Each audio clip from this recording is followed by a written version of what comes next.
Assalomu alaykum. Amerika YouTube'dan pul ishlashga qiziquvchi o'quvchilarimiz, ushbu mini kursimizga xush kelibsizlar. Ushbu darslikda men sizlarga Amerika YouTube kanalini to'g'ri ochishdan boshlab, YouTube kanalida pulga ulashgacha bo'lgan, ya'ni monetizatsiyaga ulashgacha bo'lgan barcha jarayonlarni bitta mana shu videoning ichida jamlab sizlarga darslik qilyapman. Ushbu darslikni ko'rib siz qanaqa natijalarga erishishingiz mumkin? Bularni sanab o'taman. Birinchi o'rinda siz mustaqil Amerika YouTube kanal ocha olasiz. Amerika YouTube kanali to'g'ri pul ishlaydigan qilib to'g'ri sozlay olasiz. YouTube kanalingizni sun'iy intellekt orqali to'g'ri dizayn qila olasiz 5 daqiqaning ichida. Undan tashqari YouTube ga videolarni to'g'ri yuklashni o'rganib olasiz. Videolarning nomlarini, opsiyalarini, taglarini to'g'ri qo'yishgacha o'rgataman va men sizlarga Amerika YouTube kanalida o'zi qanday qilib pullik monetizatsiya xizmatiga ulashdi ham ko'zinglarning oldida bitta kanal misolida ko'rsatib beraman va o'zimni pul ishlagan kanallarni ham o'rtalarda ko'rsatib ketishim mumkin. O'zi siz kim bo'lasiz deydigan bo'lsangiz, men 10 yildan beri mana shu YouTube'da ishlab kelaman. Ism familiyam Oybek Bozorov. Oxirgi 2 yilda Amerika YouTube'dan $100,000 yaqin daromad topganman. Va men o'zim qanaqa kontentlar qilaman, qanaqa videolar qilaman, buni ham ish jarayonida men sizlarga ko'rsatib ketaman. Bir gap bilan aytganda, ushbu videoni ko'radigan bo'lsangiz, Amerika YouTube'da to'g'ri ishlash bo'yicha sizga tayyor qo'llanma bo'ladi. Tayyor bo'lsanglar, gapni ko'p cho'zmaymiz, amaliy mashg'ulotlarga o'tamiz. Men o'z kompyuterim ekranida men sizlarga barcha jarayonlarni ochiqchasiga ko'rsatib ketaman. O'zim qanaqa kanal ochaman, qanaqa yuritaman, qanaqa videolar yuklayman, hammasini o'zim qanaqa strategiya bilan ishlasam, sizlarga shuni yo'l-yo'lakay o'rgatib ketaman. Juda ham manfaatli video bo'ladi. Videoga like bosib, fikrlarni izohlarda yozib qoldirishni unutmanglar va videoni o'zingizda eng yaqinlaringizga tavsiya qilishlaringiz mumkin. Juda ham xursand bo'laman. Unday bo'lsa, ishga kirishdik. Mana men o'z kompyuter ekranimga o'tib oldim. Hop, bu joyda ko'rib turibsizlar, Gmail oynasi bor, Gmail ochish. Hop, bizga Gmail nima uchun kerak deydigan bo'lsangiz, biz YouTube kanal ochish uchun birinchi Gmail pochta ochib olishimiz kerak. Sababi YouTube kanal Gmail pochtani ichiga ochiladi. Gmailimiz bo'lmasa biz YouTube kanal ocha olmaymiz. O'zi Gmail ham, YouTube ham Google kompaniyasiga tegishli hisoblanadi. Shuning uchun hamma narsamiz baribir Google da saqlanadi va Google pochtaga ulangan bo'ladi. Shuning uchun biz Gmail pochtani ochib olishimiz kerak. Ko'rib turibsiz, bu joyda ingliz tilida turibdi. Ingliz tili ko'pchilikka noqulaylik tug'dirishi mumkin. Shuning uchun men o'z ish ustolimda, ya'ni ekranimda o'zbek tiliga o'zgartirib olishim kerak. Xo'p, bu saytning linkini tashlab beraman. Ham telefondan, ham kompyuterdan bir xil kanal ochiladi. Hech qanaqangi farqi yo'q. O'zingizda telefoningizda men tashlab bergan linkni bosib kiradigan bo'lsangiz, siz mana shu ekranga o'tasiz avtomatik tarzda. Men bu oynani linkini izohlarda yozib qoldiraman. Xo'p, nima qilamiz? Bu joyda biz mana bu ingliz tilini o'zbek tiliga o'zgartirib olishimiz kerak. Chunki ish stolimiz, ya'ni ekranimiz o'zbekcha bo'lsa, tushunarli bo'ladi. Nima qilayotganligimizni tushunamiz. Bu joyda mana o'zbek tilini tanlab olaman. O'zbek tilini tanlagandan keyin bu joyda quyidagicha oyna bo'ldi. Ya'ni hamma narsa o'zbekcha. Endi biz nima qilishimiz kerak? Biz o'zimizga yangi Gmail yaratib olishimiz kerak. Agar sizda Gmailingiz bo'ladigan bo'lsa, hali YouTube kanal ochmagan bo'lsangiz, o'sha Gmailingizga bemalol ochib olishingiz mumkin. Hisob yaratishni bosaman. Hisob yaratish bitta bosaman. Bu joyda 3 turda biz pochta ochishimiz mumkin. Ya'ni shaxsiy foydalanish uchun pochta ochishimiz mumkin. Gmail, ya'ni o'zimizning ishimiz uchun, farzandlarimiz uchun ochib berishimiz mumkin. Ish yoki biznes uchun ochishimiz mumkin. Hop, bizga shaxs uchun kerak, ya'ni o'zimiz mustaqil foydalanish uchun. Birinchisini tanlayman.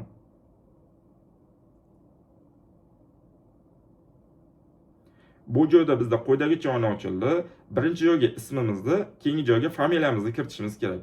Ismimizga men Oybek deb qo'yaman, familiyaga Bozorov deb qo'yaman. Chunki ism familiyam doimo men shunaqa kiritaman Gmaillarimga. Bu joyga aynan ism familiya kiritish shartmi desangiz, yo'q, shart emas. O'zingiz xohlagan narsani yozib qo'ysangiz bo'ladi. Xo'p, keyingisi tugmasiga bosaman. Bu joyda endi o'zimiz haqida ma'lumotlarni so'rayapti Gmail pochtasi. Ya'ni tug'ilgan yilimiz, masalan, men 1996-yil tug'ilganman. Oy, men 8-may kuni tug'ilganman. Bu joyda may tanlab, kunni 8 qilib qo'yaman. Hop, jinsga keladigan bo'lsak, bu joyda ayol, erkak tanlanmagan, boshqa bor. Biz men o'zim erkak bo'lganim uchun erkak tanlayman. Agar ayol kishi bo'lsangiz, ayol kishini tanlab qo'yasiz. Hop, keyingisi tugmasini bosaman. Bizga bu joyda Gmail pochtasi bo'sh bo'lgan username'larni tavsiya qilyapti. username degani mana shunaqa nom bilan ochadigan bo'lsangiz, sizda ochiladi. Yoki Oybek Bozorovni o'zini yozsangiz ochilmaydi. Bizga yo tavsiya qilgan tanlashingiz kerak. Agar yo'q, o'zimga qanaqadir username tanlamoqchiman desangiz, masalan bu joyga shaxsiy Gmail manzilingizda yarating degan narsa turibdi. Xo'p, buni bosamiz. Bu joyga endi biz o'zimiz xohlagan bironta username, ya'ni nomimizni yozib olishimiz mumkin. Masalan, men bu joyga Oybek deb yozsam, Oybek username band bo'lgani uchun qizil bo'lib ko'rsatib qo'yadi. Masalan, Oybek yozaman. Keyingi tugmasini bossam, bu joyda agar bu kimdir tomonidan oldindan yaratilgan bo'lsa, bu xatolik beradi. Keyingisini bosaman. Mana xatolik berdi yoki 6 tadan oshiqroq belgi bo'lishi kerak deyapti. Masalan, Oybek Bozorov deb yozaylik. Oybek Bozorov. Bu menimcha albatta kimdir olib qo'ygan. Keyingisini bosaman. Mana ko'ryapsizmi? Bu foydalanuvchi ismi olingan, boshqasini kiriting deyapti.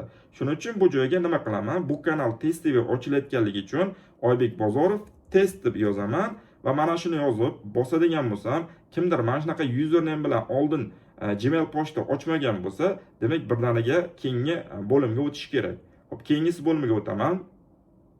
Mana keyingi bo'limga o'tdi. Endi parol so'rayapti.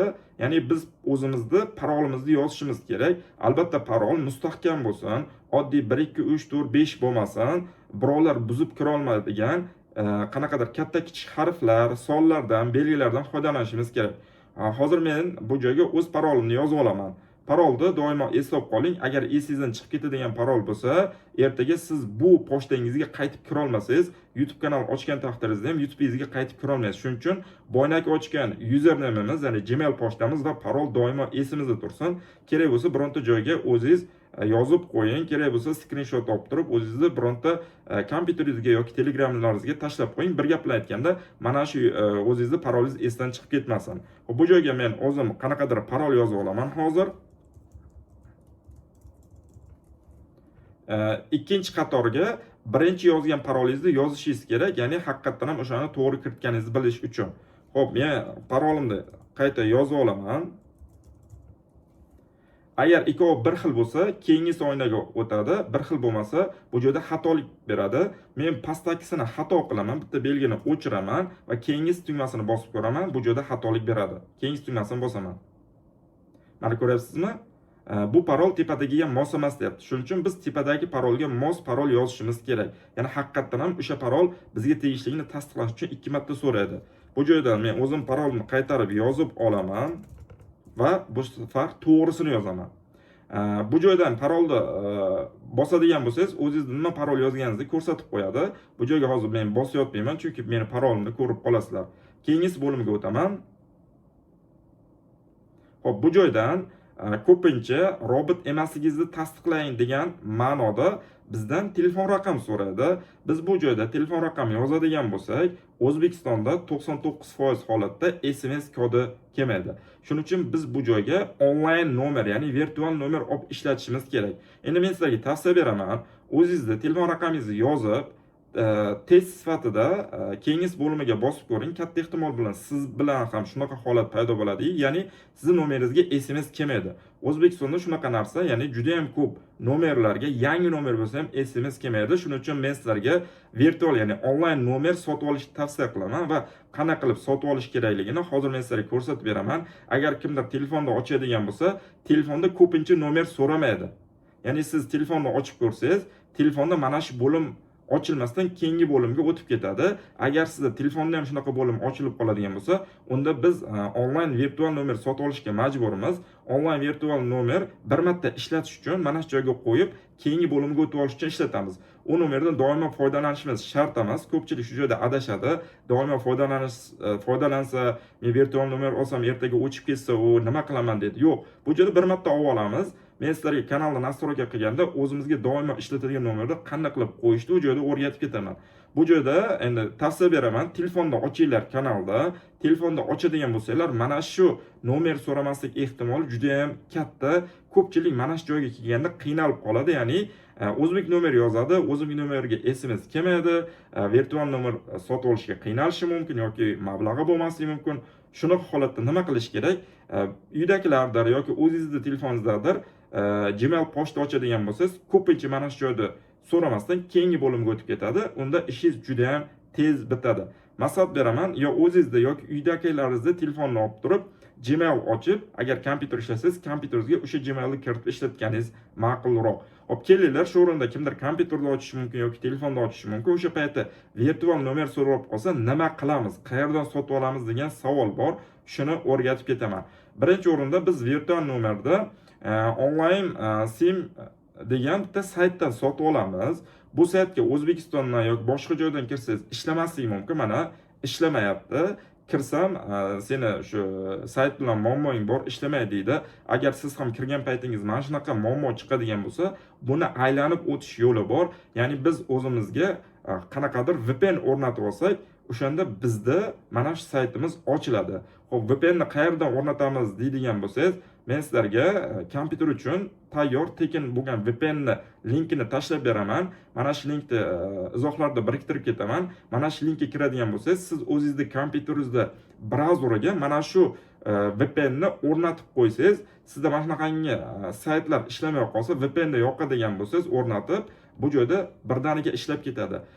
Qanaqa qilib o'rnataman deydigan bo'lsangiz, mana bu joyda hozir menda o'rnatilgan turibdi. Mana bu joyda, mana o'rnatilgan turibdi. Sizda brauzerga o'rnatish tugmasi turadi.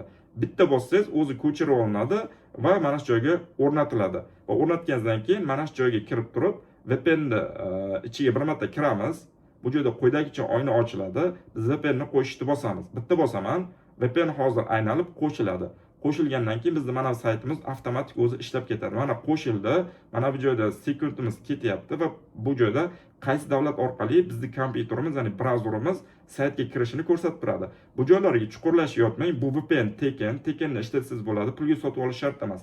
Mana VPNni qo'shib oldik va hozirgi saytga kirib olamiz. Saytni bitta yangilayman. Mana hozir saytga kirdim. Mana sayt ishlayapti. Tepada VPNimiz ham ishlab turibdi. Mana ko'rishingiz mumkin. Xo'p, endi nima qilamiz desak, biz saytdan ro'yxatdan o'tib olishimiz kerak. Qanday qilib ro'yxatdan o'taman desangiz, Sign up'ni bosasiz. Bizda quyidagicha oyna ochildi. Bu joyda nima qilishingiz kerak? Bu joydan yangi akkaunt yaratib olishingiz kerak. Endi men sizlarga tavsiya beraman. O'zingizda qanaqadir oldin Gmailingiz bo'lsa, mana Gmail orqali kirganingiz yaxshi. Yo'q, meni hali umuman Gmailim yo'q desangiz, endi hozir Gmaili yo'q odamning o'zi yo'q. Chunki har bir telefon ishlatadigan odamda Gmail bo'ladi. Uni shu telefoningiz orqali aniqlab olsangiz bo'ladi yoki bu joydan Telegram orqali ham yoki Facebook orqali ham kirsangiz bo'ladi. Menda hozir Gmail bor. Men shunchaki Gmail orqali kirishni bosaman, chunki bu joyga yangi Gmail yoz, unga parol qo'y, yana qaytarib qo'y va uni eslab qol demayman. Har doim bu saytga men o'zimni bitta Gmailim orqali kirib ketaman. O'shanda oson bo'ladi. Xo'p, yoki o'z Telegram orqali kirsangiz yoki Facebook orqali kirsangiz ham bo'ladi. Endi tavsiya beraman, Gmail orqali kirsangiz yaxshiroq. Buni bosaman. Biz saytga kirgan paytimiz quyidagicha oyna ochiladi. Xo'p, kelinglar, hozir men sizlarga bu saytdan nomer sotib olishni ko'rsataman. Undan oldin bu saytdan siz o'z hisobingizni to'ldirib olishingiz kerak bo'ladi. Qanaqa hisob to'ldirishni ham hozir bir sira tushuntirib beraman. Xo'p, saytga kirdingiz, hali sizda hisobingiz bo'lmasa. Mana hozir biz saytga kirib oldik. Mana hozir biz virtual nomer oladigan saytimizga kirib oldik. Xo'p, bu joyda nima qilishimiz kerak? O'zimizga kerakli nomer sotib olishimiz kerak. Sotib olishdan oldin bu saytda o'zimizning balansimizni to'ldirib olishimiz kerak va undan keyin sotib olsak bo'ladi. Qanday qilib o'zimizning balans to'ldirishni hozir bir sira tushuntirib beraman. Hop, kirdingiz, keyin nima qilasiz balans to'ldirish uchun? Mana bu joyda mana tab degan tugma turibdi. O'shani ustiga bir marta bosamiz. Bizda quyidagicha oyna ochiladi. Bu joyda qanday qilib hisobimizni to'ldirishimiz mumkin? Mana bu joyda dollar belgisi turibdi. Bu joyda yevro tanlasangiz yevro chiqadi. Xohlasangiz kriptovalyuta orqali to'lov qilsangiz bo'ladi. Nima qilasiz? Dollarni bosasiz. Bu joydan o'zimizga kerakli bironta to'lov tizimini tanlab olishimiz kerak. Masalan, men Visa orqali to'lov qilmoqchimanmi? Mana bu tugmani bosaman. Ya'ni bank kartasi ekstrani va pastdan $5 bosaman. Yoki $10 yoki 15, 25, 50 farqi yo'q. Necha pul to'ldirmoqchimiz? Masalan, $5. $5 bosaman.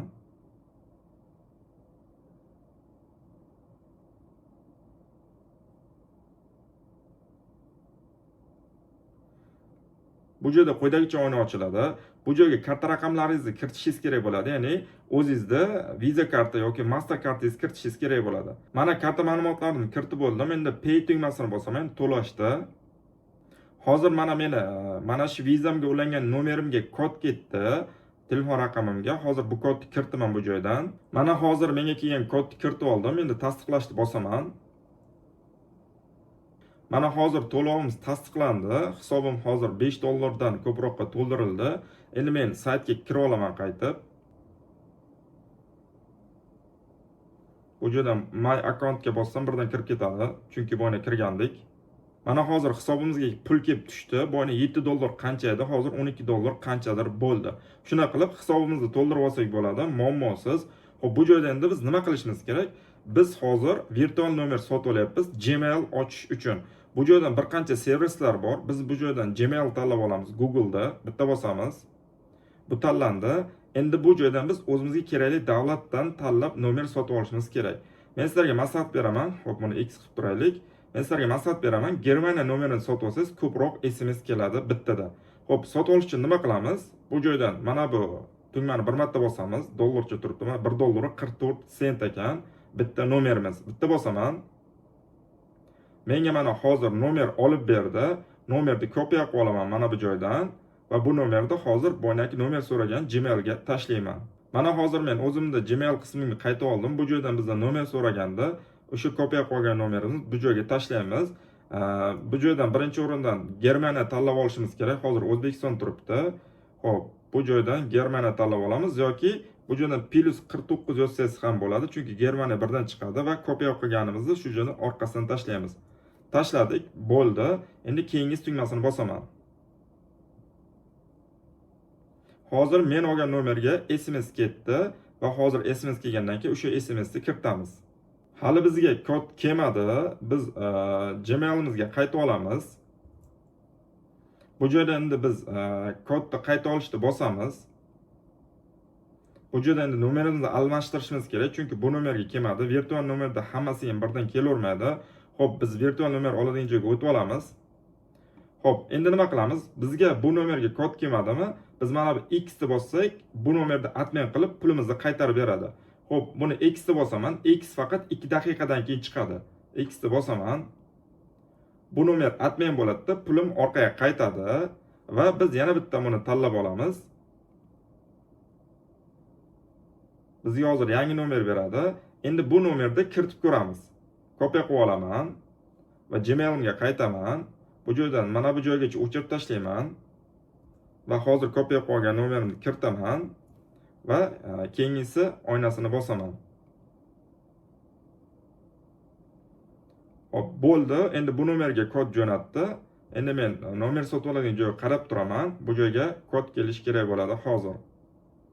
Mana hozir ikkinchi urinishda bizga kod keldi. Buni kopiya qilib olaman va Gmail ochadigan joyimizga qaytamiz va kod qismiga o'sha nomerni kiritamiz. Kiritdim va keyingi tugmasini bosaman. Endi bizdan qanaqadir qo'shimcha Gmail kiritasanmi deyapti. Yo'q, biz kiritmaymiz. Tashlab ketishni bosaman. Hop, mana bizni Gmail pochtamiz ochildi. oybekbozorov_test_gmail.com. Siz mana bu narsani eslab qoling va boyagi kiritgan o'zingizni parolingizni eslab qoling. Chunki boshqa qurilmangizga mana shu Gmailni kiritmoqchi bo'lsangiz, sizdan mana shu username'ni so'raydi va undan keyin parolingizni so'raydi. Doimo esingizda tursin. Hop, keyingi tugmasini bosaman. Endi bizdan Gmailda, ya'ni Google kompaniyasini qonunlarni tasdiqlashni so'rayapti. Rozimanni bosaman.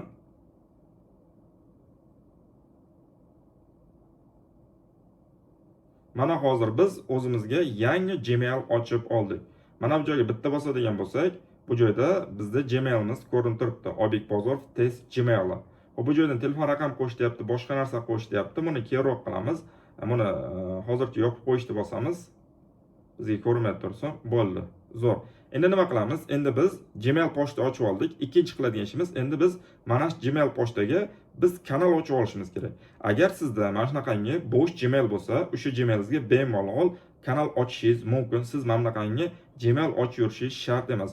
99% odamda o'zi Gmail bo'ladi va ularda ko'pchilikda kanal bo'lmaydi.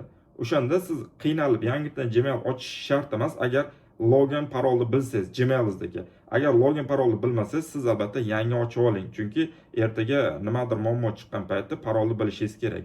Xo'p, endi nima qilaman? YouTube ga kirishim kerak. Tepada qidiruv bor. Bu joydan YouTube deb yozaman. Mana youtube.com chiqdi. Enterni bitta bosaman. Mana hozir YouTube ga kirib oldim. YouTube ga kirgan paytim quydagicha oyna ochiladi.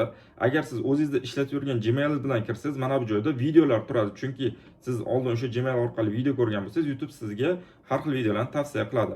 Bizda hozir yangi Gmail bilan kirganimiz uchun bu joydan hech qanaqa narsa chiqmayapti. Xo'p, qiladigan ishimiz kanal ochishimiz kerak. Kanal qanaqa ochiladi? Bu joyga kirganimizdan keyin tepada rasmchi turibdi. O'shaning ustiga bosaman.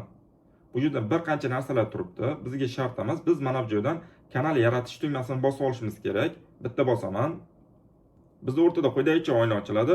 Xo'p, bu qanaqa oyna deydigan bo'lsangiz, bu kanalingizda nomini qanaqa qilishingizni belgilab beradi va kanalingizda username-ni belgilab beradi. Xo'p, bu joyda avtomatik tarzda Oybek Bozorov turibdi. Sababi biz boshida Gmail ochgancha Oybek Bozorov deb ism familiyasiga kiritgan edik. Buni o'sha joydan tortib kelyapti hozir. Xo'p, buni biz o'zgartirishimiz mumkin. Masalan, tasavvur qiling, bu joydan Oybek Bozorov emas, Oybek YouTuber deb yozaman. Oybek YouTuber yozaman. Pastda mana username mana bo'shabdi. Mana shuni biz o'zimizga olib qo'yishimiz mumkin. Oybek YouTuber deb yozib. Tushunarli? Yoki biz buni nima qilishimiz mumkin? Biz buni Oybek Bozorov deb qaytaramiz. Ana Oybek Bozorov deb qaytaraman. Bu yangilanadi, o'zi bo'shini pastdan chiqarib beradi. Masalan, men bu joyini o'chirishim mumkin-da.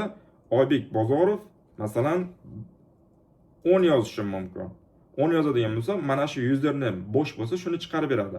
Endi siz ism familiyangizga ochayotgan bo'lsangiz, ism familiyangizni kiritib ochishga harakat qiling. Masalan, Oybek Bozorov bo'sh bo'lsa olardim, lekin Oybek Bozorov kimdir bundan oldin ochib olgan. Shuning uchun nima qilaman? Oybek Bozorov shunchaki bu joyga test yozishim mumkin, chunki siz bilan test TV kanal ochyapmiz. Bu joyga har qanaqa kanal nomini kiritishingiz mumkin.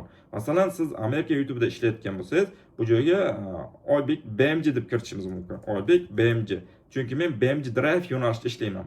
Pastda hozir buni Oybek BMG deb qo'yaylik qani, bo'shmi ekan? Oybek BMG. Yo'q, bu bo'sh emas ekan. Hop, Oybek BMG Drive deb yozamiz. Balkim bo'shdir bu. Oybek BMG Drive. Mana bo'sh ekan. Xuddi shunaqa qilib ochaylik, keling. Chunki meni asosiy yo'nalishim baribir shu BMG Drive hisoblanadi. Xo'p, biz kanalimizga nom qo'yib oldik. Username, ya'ni o'zini username'ini yaxshisini tanlab oldik. Mana bunaqangi aji-buji bo'lib yotsa, qanaqadir odamga noqulay, ya'ni ko'rish. Shuning uchun biz bu joyda chiroyli qilib yo'nalishimizga mos qilib yozib qo'ysak, zo'r bo'ladi va qidiruvda ham bu anchagina asqotadi. Mana bunaqa qilib yozib yurgandan ko'ra, Oybek BMG Drive qilsa, birdaniga chiqib kelish oson bo'ladi ertaga qidiruvga. Tushunarli? Bu joyga kanal nomini yozdik, username to'g'rilab qo'ydik, kanal yaratishni bosaman. Bitta bosdim. Hozir menda kanal yaratiladi. Ya'ni Amerika YouTube kanal. Amerika YouTube kanal ham, O'zbek YouTube kanal ham bir xil ochiladi, bir xil sozlanadi. Bu joyda hech qanaqangi bir farqi qolmaydi. Siz aynan Amerika YouTube deganda qanaqadir alohida dasturdan foydalanaman, alohida kanal ochaman deb o'ylamang. O'zbek kanal ham, Amerika kanal ham, Hindiston kanal ham, butun dunyo bo'yicha YouTube kanal mana shunaqa bir xil ochiladi. Mana Oybek BMG deb qo'ydim. Xohlasangiz ism familiyangizni qo'yib qo'ying, xohlasangiz o'zingiz yoqtirgan bironta nomni qo'yib qo'yishingiz mumkin. Kanal mana shunaqa qilib ochiladi. Kanalimizni ochib oldik. Endi kelaylik, kanalni to'g'ri pul ishlaydigan qilib sozlab olishni o'rgatib o'taman. Endi nima qilamiz? Endi qiladigan ishimiz bu joydan biz tepada mana bu o'zimizning rasmchamizni bosib olishimiz mumkin yoki kanal sozlashga ham bosib o'tib olishimiz mumkin. Men ko'proq bu joydan foydalanishingizni maslahat beraman, chunki har doim mana bunaqa joy chiqib turmasligi mumkin. Xo'p, o'zimizning rasmimizni ustiga bosamiz. Bu joydan o'zi YouTube'da bir qancha nastroykalar kelib chiqadi.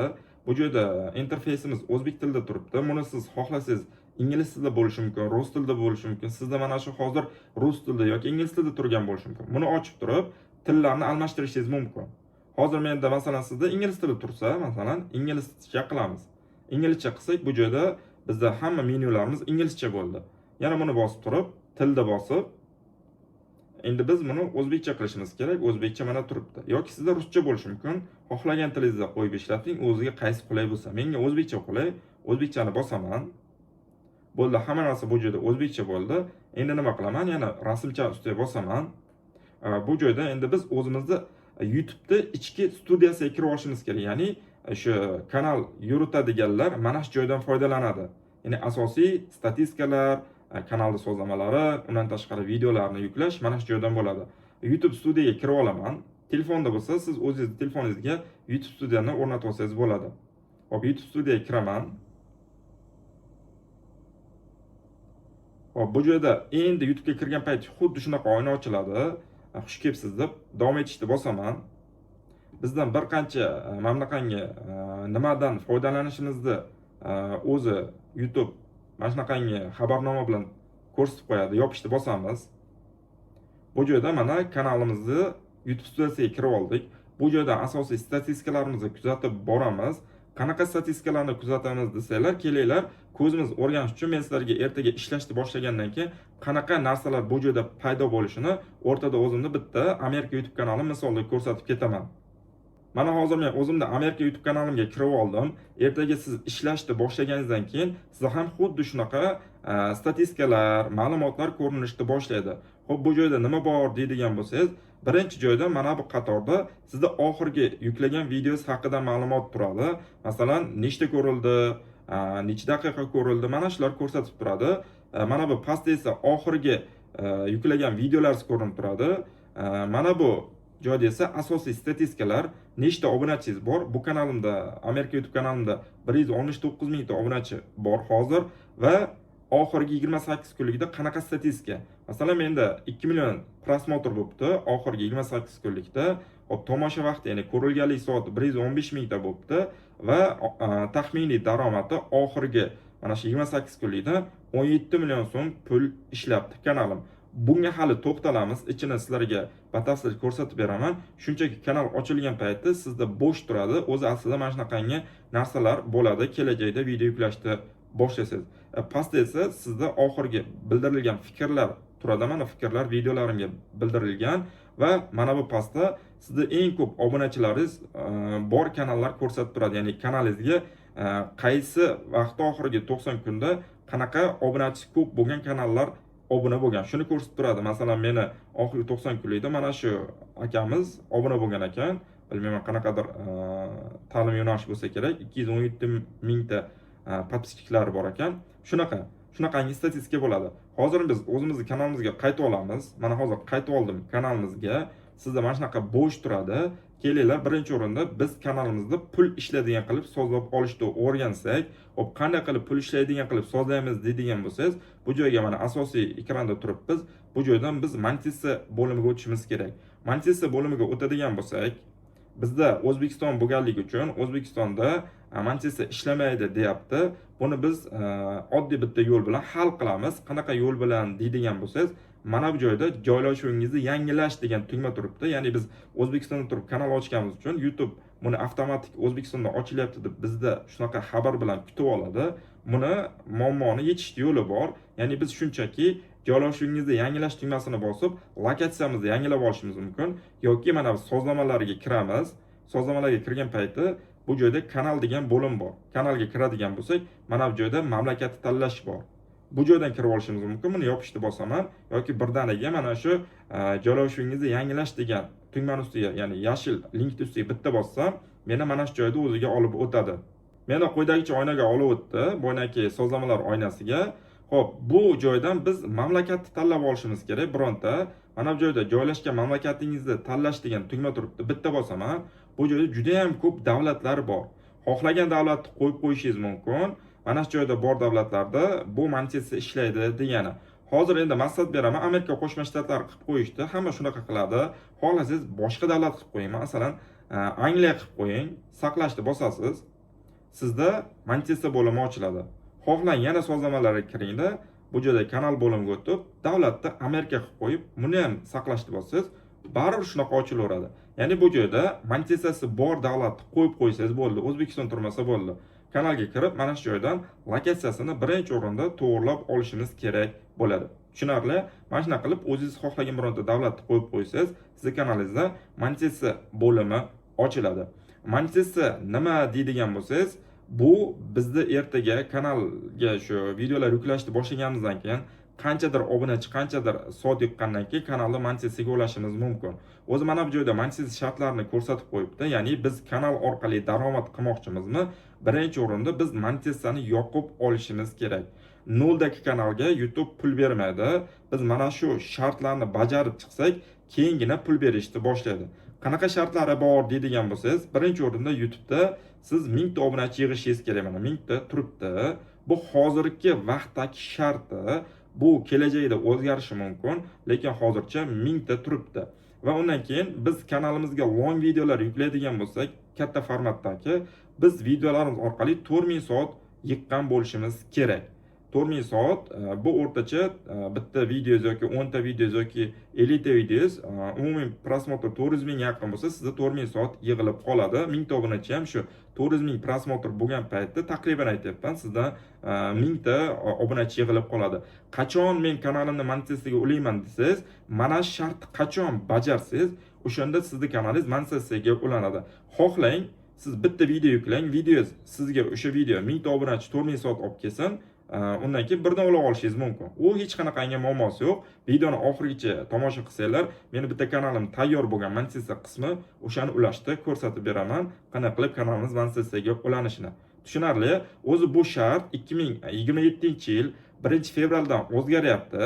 Ya'ni siz 2027-yil 1-fevraldan kanalingiz monetizatsiyaga ulash uchun 1000 ta obunachi va hozirga o'xshab 4000 soat emas, siz 8000 soat yig'ishingiz kerak bo'ladi. Mana shu joyi o'zgaryapti. Ya'ni 4000 soat 8000 soatga ko'payyapti.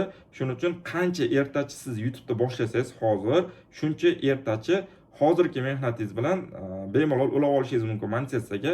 Ertaga shu 2027-yil 1-fevraldan bu 8000 soat bo'lsa, siz hozirgi holatingiz bilan 2 barobar ko'proq ishlashingiz kerak degani.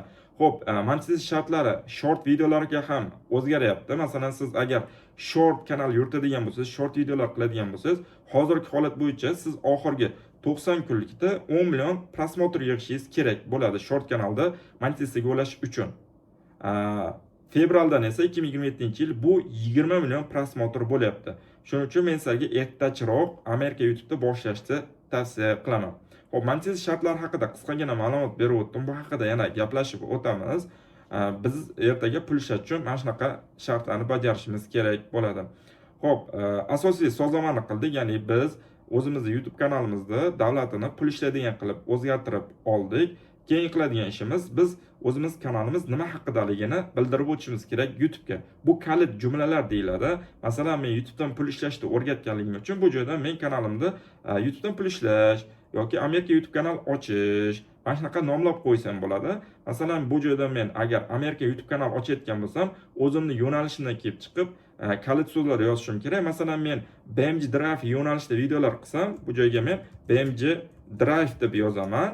Bo'ldi. Yoki BMG Drive'ga oid nimadirlar yozaman. Masalan, BMG Drive mod deb yozishim mumkin.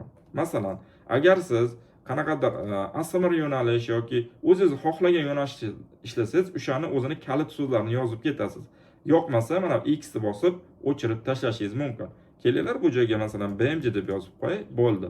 Bu joyga shu 500 ta harfgacha bo'lgan taglarni yozishingiz mumkin. Undan ortig'ini qabul qilmaydi. Xo'p, keyingi bir boshdan kelaylik. Keyingi bo'limi bu kengaytirilgan sozlamalar. Bu joyga o'tadigan bo'lsak, bu joyda bir qancha sozlamalar bor. Bu joyda hamma narsasiga teginib tashlamang. Siz qiladigan ishingiz bu joydan kanalingiz bolalar uchun bo'lmaganligini belgilab qo'yishingiz kerak. Mana shuni o'rtadagini bosib qo'ysangiz, sizning kanalingiz kattalar uchun ekanligini belgilab qo'yasiz va bu sizga ertaga videolaringiz rekomendatsiyaga chiqishiga foyda beradi. Bu kanal bolalar uchun qilib qo'ymang. Yo'q, kanalim bolalar uchun emas deb belgilab qo'ying, bo'ldi. O'zi bu joyda default mana bunaqa turadi. Mana bunaqa qilib qo'ysangiz, har bir video yuklaganingizda отдельный sozlamalarni sozlash to'g'ri kelmaydi. Shuning uchun buni bosib qo'yasiz va eng kerakli sozlamalardan biri bu 3-funksiyalarga ruxsat degan bo'lim. Bu joyda birinchi funksiyamiz yongan standart funksiya, ya'ni video yuklasangiz bo'ladi, playlist yaratsangiz bo'ladi, boshqa narsalar qilsangiz bo'ladi. Bu yoniq mana. Yoniq turibdi. Hammada boshda yoniq turadi. Buni yopib qo'yamiz. Bu joyda ikkinchi oraliq funksiyalar degan bo'lim bor. Buni ochamiz. Buni biz yoqib qo'yishimiz shart. Sababi, agar buni yoqmaydigan bo'lsak, videolarimizni ustiga maxsus rasmlar yuklay olmaymiz, jonli efirlar qila olmaymiz va 15 daqiqadan uzun videolar qila olmaymiz. Shuning uchun doimo telefon raqamini tasdiqlatib qo'yishimiz kerak. Qanaqa tasdiqlayman desangiz, mana shu joyga bir marta bosasiz. Bizda quyidagicha oyna ochiladi. Bu joydan boyagidek biz o'zimizni o'zbek nomerini yozib tasdiqlatib olishimiz mumkin yoki virtual nomer sotib olishimiz mumkin. Kelinglar birdaniga bunga virtual nomer sotib olib tasdiqlatishni bosib qo'yaylik. Birinchi joyda bu Amerika Qo'shma Shtatlari turibdi. Davlatni men Germaniya qilib olaman, chunki Germaniya nomer sotib olaman hozir. Bo'ynaga o'xshab mana. Germaniyani bosaman. Bu joyga endi nomer qo'yishimiz kerak bo'ladi. Bunga +49 qo'yib qo'yaman va nomer sotib olish uchun o'zimizni saytimizga kirib olamiz. Xo'p, saytga kirdim. Bu joyda endi men nomer sotib olishim kerak. Google turibdi. Yana Germaniya nomerini olishni bosaman. Menda hozir nomer berdi. Nomerni kopiya qilib olaman va o'zimizni raqam tasdiqlatadigan joyga kirib, bu joyga nomerni qo'yaman. O'zbek nomerlarga ham bu joyda SMS keladi. Ko'pincha kelmasa, qarindoshlar nomerlaridan foydalanib ko'ring, o'shanda keladi. Yoki mana shunaqa onlayn nomer sotib olasiz. Keyingi tugmasini bosaman. Hozir menda boyagi sotib olgan nomerimga SMS kod kelishi kerak bo'ladi. Hozir men bu joydan SMS kelishini kutaman. SMS kelsa birdaniga kopiya qilaman-da, boyagi joyga kiritaman, o'tib ketadi. Bir marta tasdiqlab olamiz. Bu nomer kerak emas bizga, chunki bu o'chib ketadi. Xo'p, mana nomer keldi, kod keldi. Bitta bosib kopiya qilib oldim va orqaga qaytib, bu joyga kiritib yuborishni bosaman. Bizda telefon raqamimiz tasdiqlanadi. Endi mana YouTube logotipiga bir marta bosib olaman. Meni asosiy ekranga olib o'tdi. Yana nima qilaman? Bu joydan o'zimni rasmchamni ustiga bosib olaman. Bu joyda endi YouTube studiyaga kirishni bosaman. Endi sozlamalarga kiraman. Bu joydan kanal bo'limiga o'taman. Mana Amerika qilgandik, BMG deb yozgan edik. Kengaytirilgan sozlamalarda biz bolalar uchun emas qilib qo'ygandik. Funksiyalarga ruxsatga kirgandik. Mana oraliq funksiyalar yondi, yoqildi. Bizda bitta etap qoldi. Bu 3-funksiya, kengaytirilgan funksiya. Xo'p, buni ochadigan bo'lsangiz nima bo'ladi? Kanal tarixini yoqish degan narsa bor. Bu o'zi avtomatik tarzda biz videolar yuklab ketaversak, 10-15 kunda yoqiladi. Ko'pchilik bu joyda xavotir oladi, ertaga yonmasachi. Yo'q, siz original kontent, o'zingiz video qilsangiz, biror videosini o'g'irlamasangiz, bu o'zi 10-15 kunda yonadi. Ungacha bizning kanalimiz mansiya shartlariga ham tayyor bo'lib qoladi va undan keyin bemalol Momos kanalingizni monetizatsiyaga yo'lab olishingiz mumkin bo'ladi. Xo'p, biz hozir asosiy ikkita sozlama qildik, ya'ni kirib turib biz kanal bo'limidan Amerika qilib oldik va raqamimizni tasdiqlatib oldik. Endi video yuklagan paytimiz biz videolarning ustiga rasm qo'ya olamiz. Agar mana shuni tasdiqlatmasangiz, videoning ustiga rasm qo'ya olmaysiz. Tushunarli? Endi qiladigan ishimiz nima? Endi qiladigan ishimiz bu joyda bir ikkita ishlarimiz qoldi. Kanalga kiramiz. Siz umumiydan valyutani, ya'ni pul birligini AQSh dollari turadi. O'zbek so'miga o'girib qo'yishingiz mumkin bo'ladi. Bu nima uchun kerak deydigan bo'lsangiz, ishlagan pulingizni o'zbek so'mida ko'rsatadi yoki AQSh dollar qilib qo'ysangiz, bu joyda ishlagan pulingizni dollarda ko'rsatadi. Men sizlarga pul ishlatgan kanalim misolda ko'rsatib ketay. Xo'p, men sizlarga hozir kanalimni ochib beraman. Ochdim, kirdim. Endi boyagi sozlamalarni bir ko'ramiz. Bu joyda sozlamalarga kiraman. Menda hozir o'zbek so'mi turibdi valyutada. Buni men AQSh dollariga o'tkazib saqlaydigan bo'lsam, oxirgi ishlagan pulimni mana bu joydan dollardan ko'rsatib berdi. Ko'rdinglar? Men oxirgi 28 kunlikda bu kanalda mana 1400 dollar pul ishlagan ekanman. Mana shunday qilib biz kanalimizda agar AQSh dollariga o'tkazib qo'ysak, pul birligini dollarda ko'rsatadi. Tushunarli? Endi jarayonda men sizlarga pul ishlatgan kanal misolda ko'rsatib ketyapman, ko'zinglar ertaga o'rganishi uchun. Xo'p, endi yana biz kanalimizga qaytib olamiz. Qaytib oldik. Bu joyda dollar turaversin, ziyon yo'q. Bu joyda endi men 3-bo'limdagi yuklash sozlamalariga kirib, bir ikkita narsalarni o'rgatib ketaman. Bu joyda nima qilamiz deydigan bo'lsangiz, agar siz yuklanadigan videolaringiz bir xil nomli bo'ladigan bo'lsa, bu joyga videolar nomini kiritib ketganingiz ma'qul. Sababi bizning yo'nalishimizda asosan bir xil nom kiritib ketiladi. Har safar yangi video yuklagan paytda siz qo'lda har biriga alohida kiritmaysiz. Mana shu joyga kiritib qo'ysangiz, o'zi avtomatik tarzda mana shu joydagi nom, videoni opsiyasi, videoni taglarini avtomatik tarzda kiritib ketadi. Buni men sizlarga o'zimning kanalim misolida ko'rsataman. Hop, pul ishlatgan kanalimizga o'tamiz. bu joydan sozlamalar qismiga kiraman. Bu joydan yuklash sozlamalariga kiraman. Masalan, men avtomatik tarzda videoning nomini mana shunaqa kiritib ketishni belgilab qo'yganman. Chunki meni BMG Drive yo'nalishimda nomlar hammasi bir xil bo'ladi. Uni kanalimni ichini chuqurroq ochib ko'rsatganda ko'rsatib ketaman. Buni kopiya qilib olaman. Mana kopiya qilib oldim. Endi men u kanalimga o'tib turib, mana shu joyga qo'yib ketaman. Chunki bu kanalimga ham BMG videolar yuklayman. Xo'p, endi nima qilaman? Opsiyasi bor o'zini. Bu opsiyasini men hammasini Ctrl A ni bosib belgilab olaman, chunki sal uzunroq va buni Ctrl C ni bosib kopiya qilib oldim va bu kanalimga o'tib shuni kiritib qo'yaman.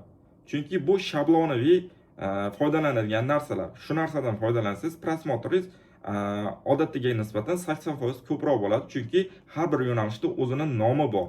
Mana shu nom bilan qo'yadigan bo'lsangiz, o'zining auditoriyasiga tezroq boradi. Xo'p, bu joyda ruxsatlar bo'limiga biz havola orqali qilib qo'yamiz. Men o'zimni pul ishlatgan kanalimga ham ko'rishingiz mumkin. Mana havola orqali qilib qo'yganman. Sababi videolarni yuklagan paytimiz birdan ochilib ketmaydi. Havola orqali tursa, biz hamma nastroykasini qilib bo'lgandan keyin havolasini ochib qo'ysak, videoni o'zidan hammaga ko'rinadi. Bu joyda taglar turibdi. Buni biz qanday qilishimiz mumkin? Bu joyda men просто tak sizga bironta narsani yozib ko'rsatib beraman. Buni kopiya qilib bu joyga kiritib qo'yaman. Video nomidan olib turib. Chunki buni qo'lda yozib chiqish kerak. Salgina vaqtimiz oladi. Tepadan shunchaki kiritib qo'yapti. Mana shunaqa kiritib qo'yasiz. Taglarni har safar videoni yuklagan paytda o'zi avtomatik tarzda oladi. Endi buni nima qilaman? Saqlashni bosaman. Qaranglar, bizda bir qancha yana funksiyalar bor. Kengaytirilgan sozlamalar kirsak, bu yerda bir qancha menyular turadi. Bu narsalarga tegmaymiz. Bu standart turadigan narsalar. Masalan, ruxsatlar bo'limida ham xuddi shunaqa standart turishi kerak bo'ladi. Hamjamiyat madrasasi ham xuddi shunaqa standartlardan chiqib ketmagan holatda shu joyda turamiz. Kelishuvlarda esa bizning kanalimiz mansasiga yo'llansa, mana shu joyda kelishuv tugmasi ochiladi. Bu joyda bir qancha narsalar bo'ladi. Bu haqida keyinroq gaplashamiz. Xo'p, endi nima qilaman? O'sha yuklash sozlamalariga kiraman. Hozir men video nomini, opsiyasini va taglarni kiritib qo'ydim. Havola orqali qilib qo'ydim. Saqlashni bosaman. Saqlashni bosdim. Endi sozlamalarga kiraman. Haqiqatan ham to'g'ri sozlangani uchun bu joyga yuklash sozlamalariga kiraman. Mana turibdi. To'g'ri saqlab olibmiz. Zo'r, chotki. Xo'p, biz asosiy 3 ta nastroykani qildik. Davlatini o'zgartirdik. Undan keyin raqamimizni tasdiqladik. Videolarning nomlarini, taglarini, opsiyalarini kiritib qo'ydik. Endi qiladigan ishimiz kanalimizni dizayn qilishimiz kerak, ya'ni rasmini to'g'ri qilishimiz kerak. Xo'p, bu joyda men dizayn qilishni o'rgatib o'taman. Qanday qilib dizayn qilamiz? Bu joyda mana moslashtirish degan tugma turibdi, qalamcha. Ustiga bir marta bosaman. Bu joydan kanalimizda asosan dizayn qilamiz, ya'ni bannerlar yuklash, rasmlarni yuklab qo'yishimiz mumkin va kanalning nomini ham shu joydan o'zgartiramiz. Agar sizni kanalingiz nomi yoqmasa, mana shu moslashtirish tugmasiga kirib, kanal nomini o'zgartirishingiz yoki o'sha usernameni o'zgartirishingiz va kanalingiz nima haqidaligini yozib qo'yishingiz mumkin. Masalan, hello BMG deb qo'yaman. BMG Drive kanal bo'lganligi uchun endi bu joyga o'zingiz nimadirlar yozib qo'yishingiz mumkin. Просто men sizga yozib ko'rsatyapman yoki mana bu nomini kelinglar birdaniga Bozorov deb saqlashni bosadigan bo'lsak, kanal nomi saqlanadi va 14 kun ichida siz yana qayta nomini o'zgartirishingiz mumkin. Bu joyga BMG deb turursin. Mayli. Xo'p, tushunarli.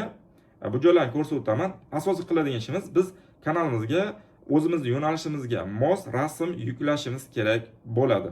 Bu joyga agar siz shaxsiy o'zingizni o'zbekcha kanalingiz qilayotgan bo'lsangiz yoki boshqa kanal qilayotgan bo'lsangiz, o'zining yo'nalishidan kelib chiqib, siz bemalol rasm yuklab qo'yishingiz mumkin. Bu avatarga xuddi Telegramga rasm yuklaganingizda rasmingizni yuklab qo'yasiz. O'sha rasm kanalda asosiy menyusida ko'rinib turadi.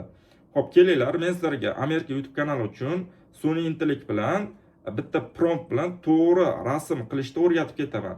Xo'p, bizda Gemini degan sun'iy intellekt bor. Bu sun'iy intellektning linkini qoldirib ketaman. Rasm yaratish tekin. Buni o'zini prompti bor. Men promptni o'zimga taxlab olganman. Bu joydan men promptni kopiya qilib olaman. Siz Geminiga kirgan paytingiz sizda xuddi shunaqa chiqadi. Nima qilasiz? Men tashlab bergan promptni bu joyga kiritasiz va bu joydan kanalning nomini o'zgartirasiz. O'rtada turibdi. Nima qilaman? Bu joydan men yozib qo'yamanki, Oybek BMG. Hop, BMG deb yozaman. Xo'sh. Mana bu joyga ham Oybek BMG deb yozishim kerak, faqat katta harflar bilan. To'liq mana bu joyga ham katta harflar bilan Oybek BMG deb yozamiz.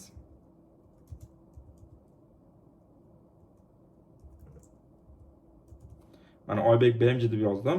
Buni men rasm qilishni bosib yuboraman. Ba'zida xatolik tufayli rasm yasab bermayman deb qoladi. O'sha paytda qayta mana shu promptni o'zini olib turib kopiya qilib tashlasangiz yasab beradi. Xo'p, mana bu yuborishni bitta bosaman. Bu tekin qilib beradi. Bu joyda qaranglar, men BMG Drive yo'nalish bo'yicha deganman. Shuning uchun bu joyga o'sha yo'nalish bo'yicha o'zi yasab beradi. Siz o'zingiz yo'nalishingiz bo'yicha bunga prompt berasiz. Mana bu razmerlar qolaveradi. Bu joyga o'z yo'nalishingizni yozib qo'ysangiz, bu joyga o'shanga qarab qilib berishingiz mumkin yoki mana shu Gemini kirasida yo'nalishingizni tushuntirasiz. Masalan, men shunaqa yo'nalishda ishlayman. Menga YouTube kanali uchun mana shunaqa rasm kerak desangiz, o'zingiz yo'nalishingizdan kelib chiqib qilib beradi. Bu narsa BMG ga moslashgan, to'liq. Buni tashlaydigan bo'lsangiz, faqat o'sha mashinalar, avariyalar, o'shanaqa sahnada kanal nomini yozib beradi. Tushunarli? Yuborishni bosaman. Ozroqgina kutamiz. Bu o'zi bepulga bizga YouTube uchun banner va avatarkaga rasm yasab beradi. Uni ko'chirib olib, biz o'zimiz buni nima qilamiz? Shunchaki YouTube kanalimizga qo'yib qo'yishimiz kerak. Mana ko'rdinglar, Oybek BMG deb yozib berdi. Cho'tka rasm chiqdi. Endi men buni nima qilaman?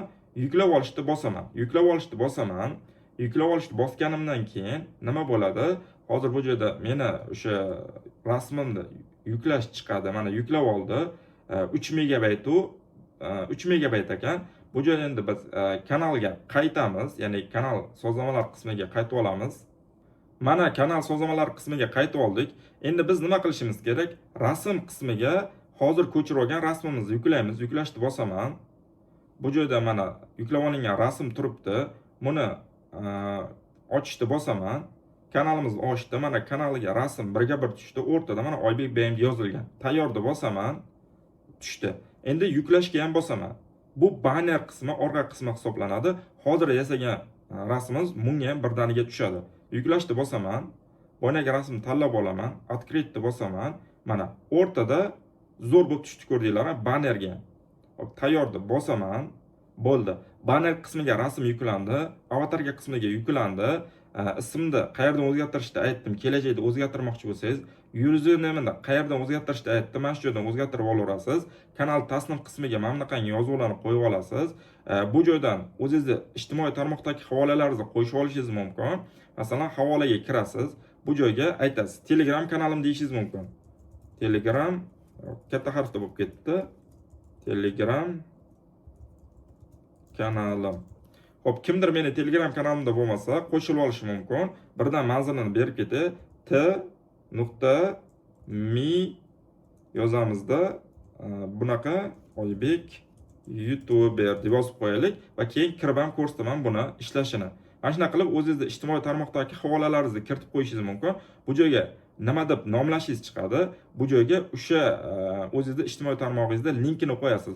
Endi men bu joyda yozishni bilganim uchun birdan qo'yib ketdim. Siz uni ijtimoiy tarmog'ingizdan linkini kopiya qilib joylashtirsangiz to'g'ri tushadi. Xo'p, keyingi masala bu qo'shimcha Gmail manzil kiritib qo'yish mumkin. Ya'ni siz qanaqadir shu Gmailingiz orqali biznes hamkorlik taklif qilishi mumkin. Yozib qo'ysangiz, kanalingizda o'sha asosiy bo'limida o'sha Gmail chiqib turadi. Unga keyin kimdir taklif bildirib, reklama olasizmi deb yozib qo'yishi mumkin. Bu shu joyga kiritiladi. Buni men kiritmayman, menga shart emas. Keyingi qismi bu videomizga kirgan paytimiz pastda kanalda rasmi chiqib turadigan joy. Buni ham hozir qilgan rasmimizni yuklab qo'yamiz, kiramiz. Endi hozir buni qabul qilmaydi, chunki 1 megabaytgacha bo'lishi kerak. Buni tanlab turib, открытьni bossam, yuklamaydi deyapti. Maksimal 1 megabaytgacha bo'lishi kerak deyapti. O'sha rasmni Telegramga tashab, uni hajmini kichikaytirib, uni ko'chirib qaytadan yuklab qo'ysanglar bo'ladi. Tushunarli? Xo'p, hamma narsani qildik. Bu joyda profil joy shu. Bosh sahifaga kiradigan bo'lsak, bu joyda bir qancha narsalarni sozlab qo'ysangiz bo'ladi. Ya'ni buni yoqib qo'ysangiz yaxshiroq. Buni yoqib qo'yamiz, bo'ldi. Ertaga siz shu videolar ko'rishingiz mumkin yoki videolaringizni asosiy ekranga chiqarib qo'yish imkoniyati bor, treylerga qo'yib qo'yish mumkin. Buni o'chirib qo'ysangiz ham bo'ladi, yoqib qo'ysangiz ham bo'ladi. Bu joyda o'zingiz ruknlarni tanlashingiz mumkin. Masalan, bosh videoga treyler qo'yib qo'yishingiz mumkin, jonli efirlarni qo'yib qo'yishingiz mumkin, playlistingizni qo'yib qo'yishingiz mumkin. Har xil narsani bu joydan sozlamalarni sozlashingiz mumkin. Bu joyga qanaqadir maxsus narsa shart emas, shunchaki yoqib qo'yib qo'ysangiz ham bo'ladi, o'chirib qo'ysangiz ham bo'ladi. 50-50. Profil qismida hozir qildik. Endi biz chop etishni bosishimiz kerak. Ya'ni o'sha hamma qilgan ishimizni saqlashimiz kerak. Bitta bosamiz, ozroqgina saqlanishiga vaqt ketadi bunda. Ya'ni ozroqgina kutishimiz kerak. Shu mana bu rasmlarni olishiga yoki ozroqgina o'zgarish bo'lishiga va ozroqdan keyin, ya'ni 5 daqiqalarda, 2-3 daqiqada bu yangilanib, hamma narsani avtomatik tarzda oladi. Ozroqgina kutamiz. Mana bu joyda kanalda rasmini bir yangilab keyin o'chdi. Bu tabiiy holat. Bitta yangilashni bosib yuboramiz. Ya'ni brauzerimizda mana brauzerda yangiladik va bizda kanalimiz hamma narsani oldi. Endi kelinglar kanalda tashqi odamlarga qanaqa ko'rinishini ko'rib olaylik. Bu joydan kanalni ochishni bosaman. Mana bu joyda turibdi. Bitta bosaman. Kanalni ochib beradi va boshqalariga kanalimiz xuddi shunaqa ko'rinadi. Mana asosiy bu ko'rinadigan narsa bu kirgan payt banner, mana nomerlarga Oybek yozib beribdi, BMG yozib beribdi, o'rtadan Oybek BMG zo'r yasab beribdi, qoyil. Mana shuna qilib kanalimizda to'g'ri dizayn qilamiz va bu joyda ko'rib turibsizlar, bizda linkimiz qo'yildi. Mana yanani bossak, kanal haqida ma'lumot chiqadi. Masalan, linkimiz turibdi, Telegram kanalim deb va bu joyda kanalda username, qachon, qaysi kunda ochilgan bu ham turibdi. Endi mana bu Telegram kanaliga bitta bosadigan bo'lsam, buni Telegramga o'tib yoradi. Mana hozir Telegramga o'tib oldik. Xo'p, Telegram kanalida nimalar bor? Bu Telegram kanaliga men o'zim haqimda ma'lumotlar, Amerika YouTube bo'yicha qiziqarli faktlarni chiqarib boraman. Bir gap bilan aytganda, ancha-muncha qimmatli bilimlar bu joyga ulashib boriladi. Amerika YouTube bo'yicha ko'proq ma'lumot ega bo'lmoqchi bo'lsangiz, mana shu kanalimga kirib qo'shilib olinglar. O'zimning shaxsiy hayotim, nima ishlar qilayotganligim, jamoam, eng qiziq joyi bu joyga ko'proq shogirdlarimizning natijasini tashlab boraman. Ko'ryapsizlar, mana shogirdlarning natijasi va sizlar uchun shogirdlarimning natijasini topib olish uchun zo'r yechim qilganman. Kanalga kirib pin qilingan postga bosadigan bo'lsangiz, men oxirgi shogirdlar natijasini hisob-kitob qilib chiqarib boraman. Masalan, tasavvur qiling, mana oxirgi chiqqan bizning yangi natijalarimiz avgust oyida 15 kunlik natija deb nomlab qo'yganmiz. Ya'ni avgustda 1-avgustdan 15-avgustgacha nechta shogirdimiz natija chiqdi, necha pul ishladi. Masalan, har bir natija va natijani ko'rish degan tugma bor. Mana buni bitta bossangiz, o'sha natijaga olib o'tadi. Bitta bosaylik, mana natijani ko'rish. Bitta bosaman, shogirdimiz natijasini ko'rsangiz bo'ladi. Bu shogirdimiz o'sha bir oyda $460 pul ishlabdi, bankka borib pul olgan va ko'rsatib bergan. Bemalol kirib ko'rib olishingiz mumkin. Masalan, tepada iyul oyi natijalari turibdi. Iyul oyiga bosadigan bo'lsam, iyul oyida necha pul kim ishlagan. Hammasini mana shunaqa chiqaramiz. Masalan, 90 kunda $7100 ishlagan shogirdimiz. Buni bosadigan bo'lsak, natijaga yana o'tib boradi. Mana ko'ryapsizmi? To'liq biz shogirdlarimizda natijalarni hisob-kitob qilib boramiz, ko'rishingiz mumkin. Hop, pastroq tushamiz. Bu joyda avgust oyining natijalarini ko'rsatyapman. Har xil mana shunaqangi so'rovnomalar, har xil narsalar, o'zimning hayotim to'liq chiqarib boriladi mana shunaqangi. Ayniqsa podkastlarimiz, shogirdlarning natijasi hammaga juda foydali bo'ladi. Kirib bir meni shaxsiy kanalimga qo'shilib qo'yinglar. Sayohatlarim, maslahatlarim, bir gap bilan aytganda, mazza qilib Amerika YouTube bo'yicha qiziqarli ma'lumotlarga ega bo'lasiz. Mana podkastlar berib turaman men YouTube'da. Shu Amerika YouTube'dan daromad topish bo'yicha podkastlarimni topishingiz mumkin. YouTube'da o'zi ham turibdi.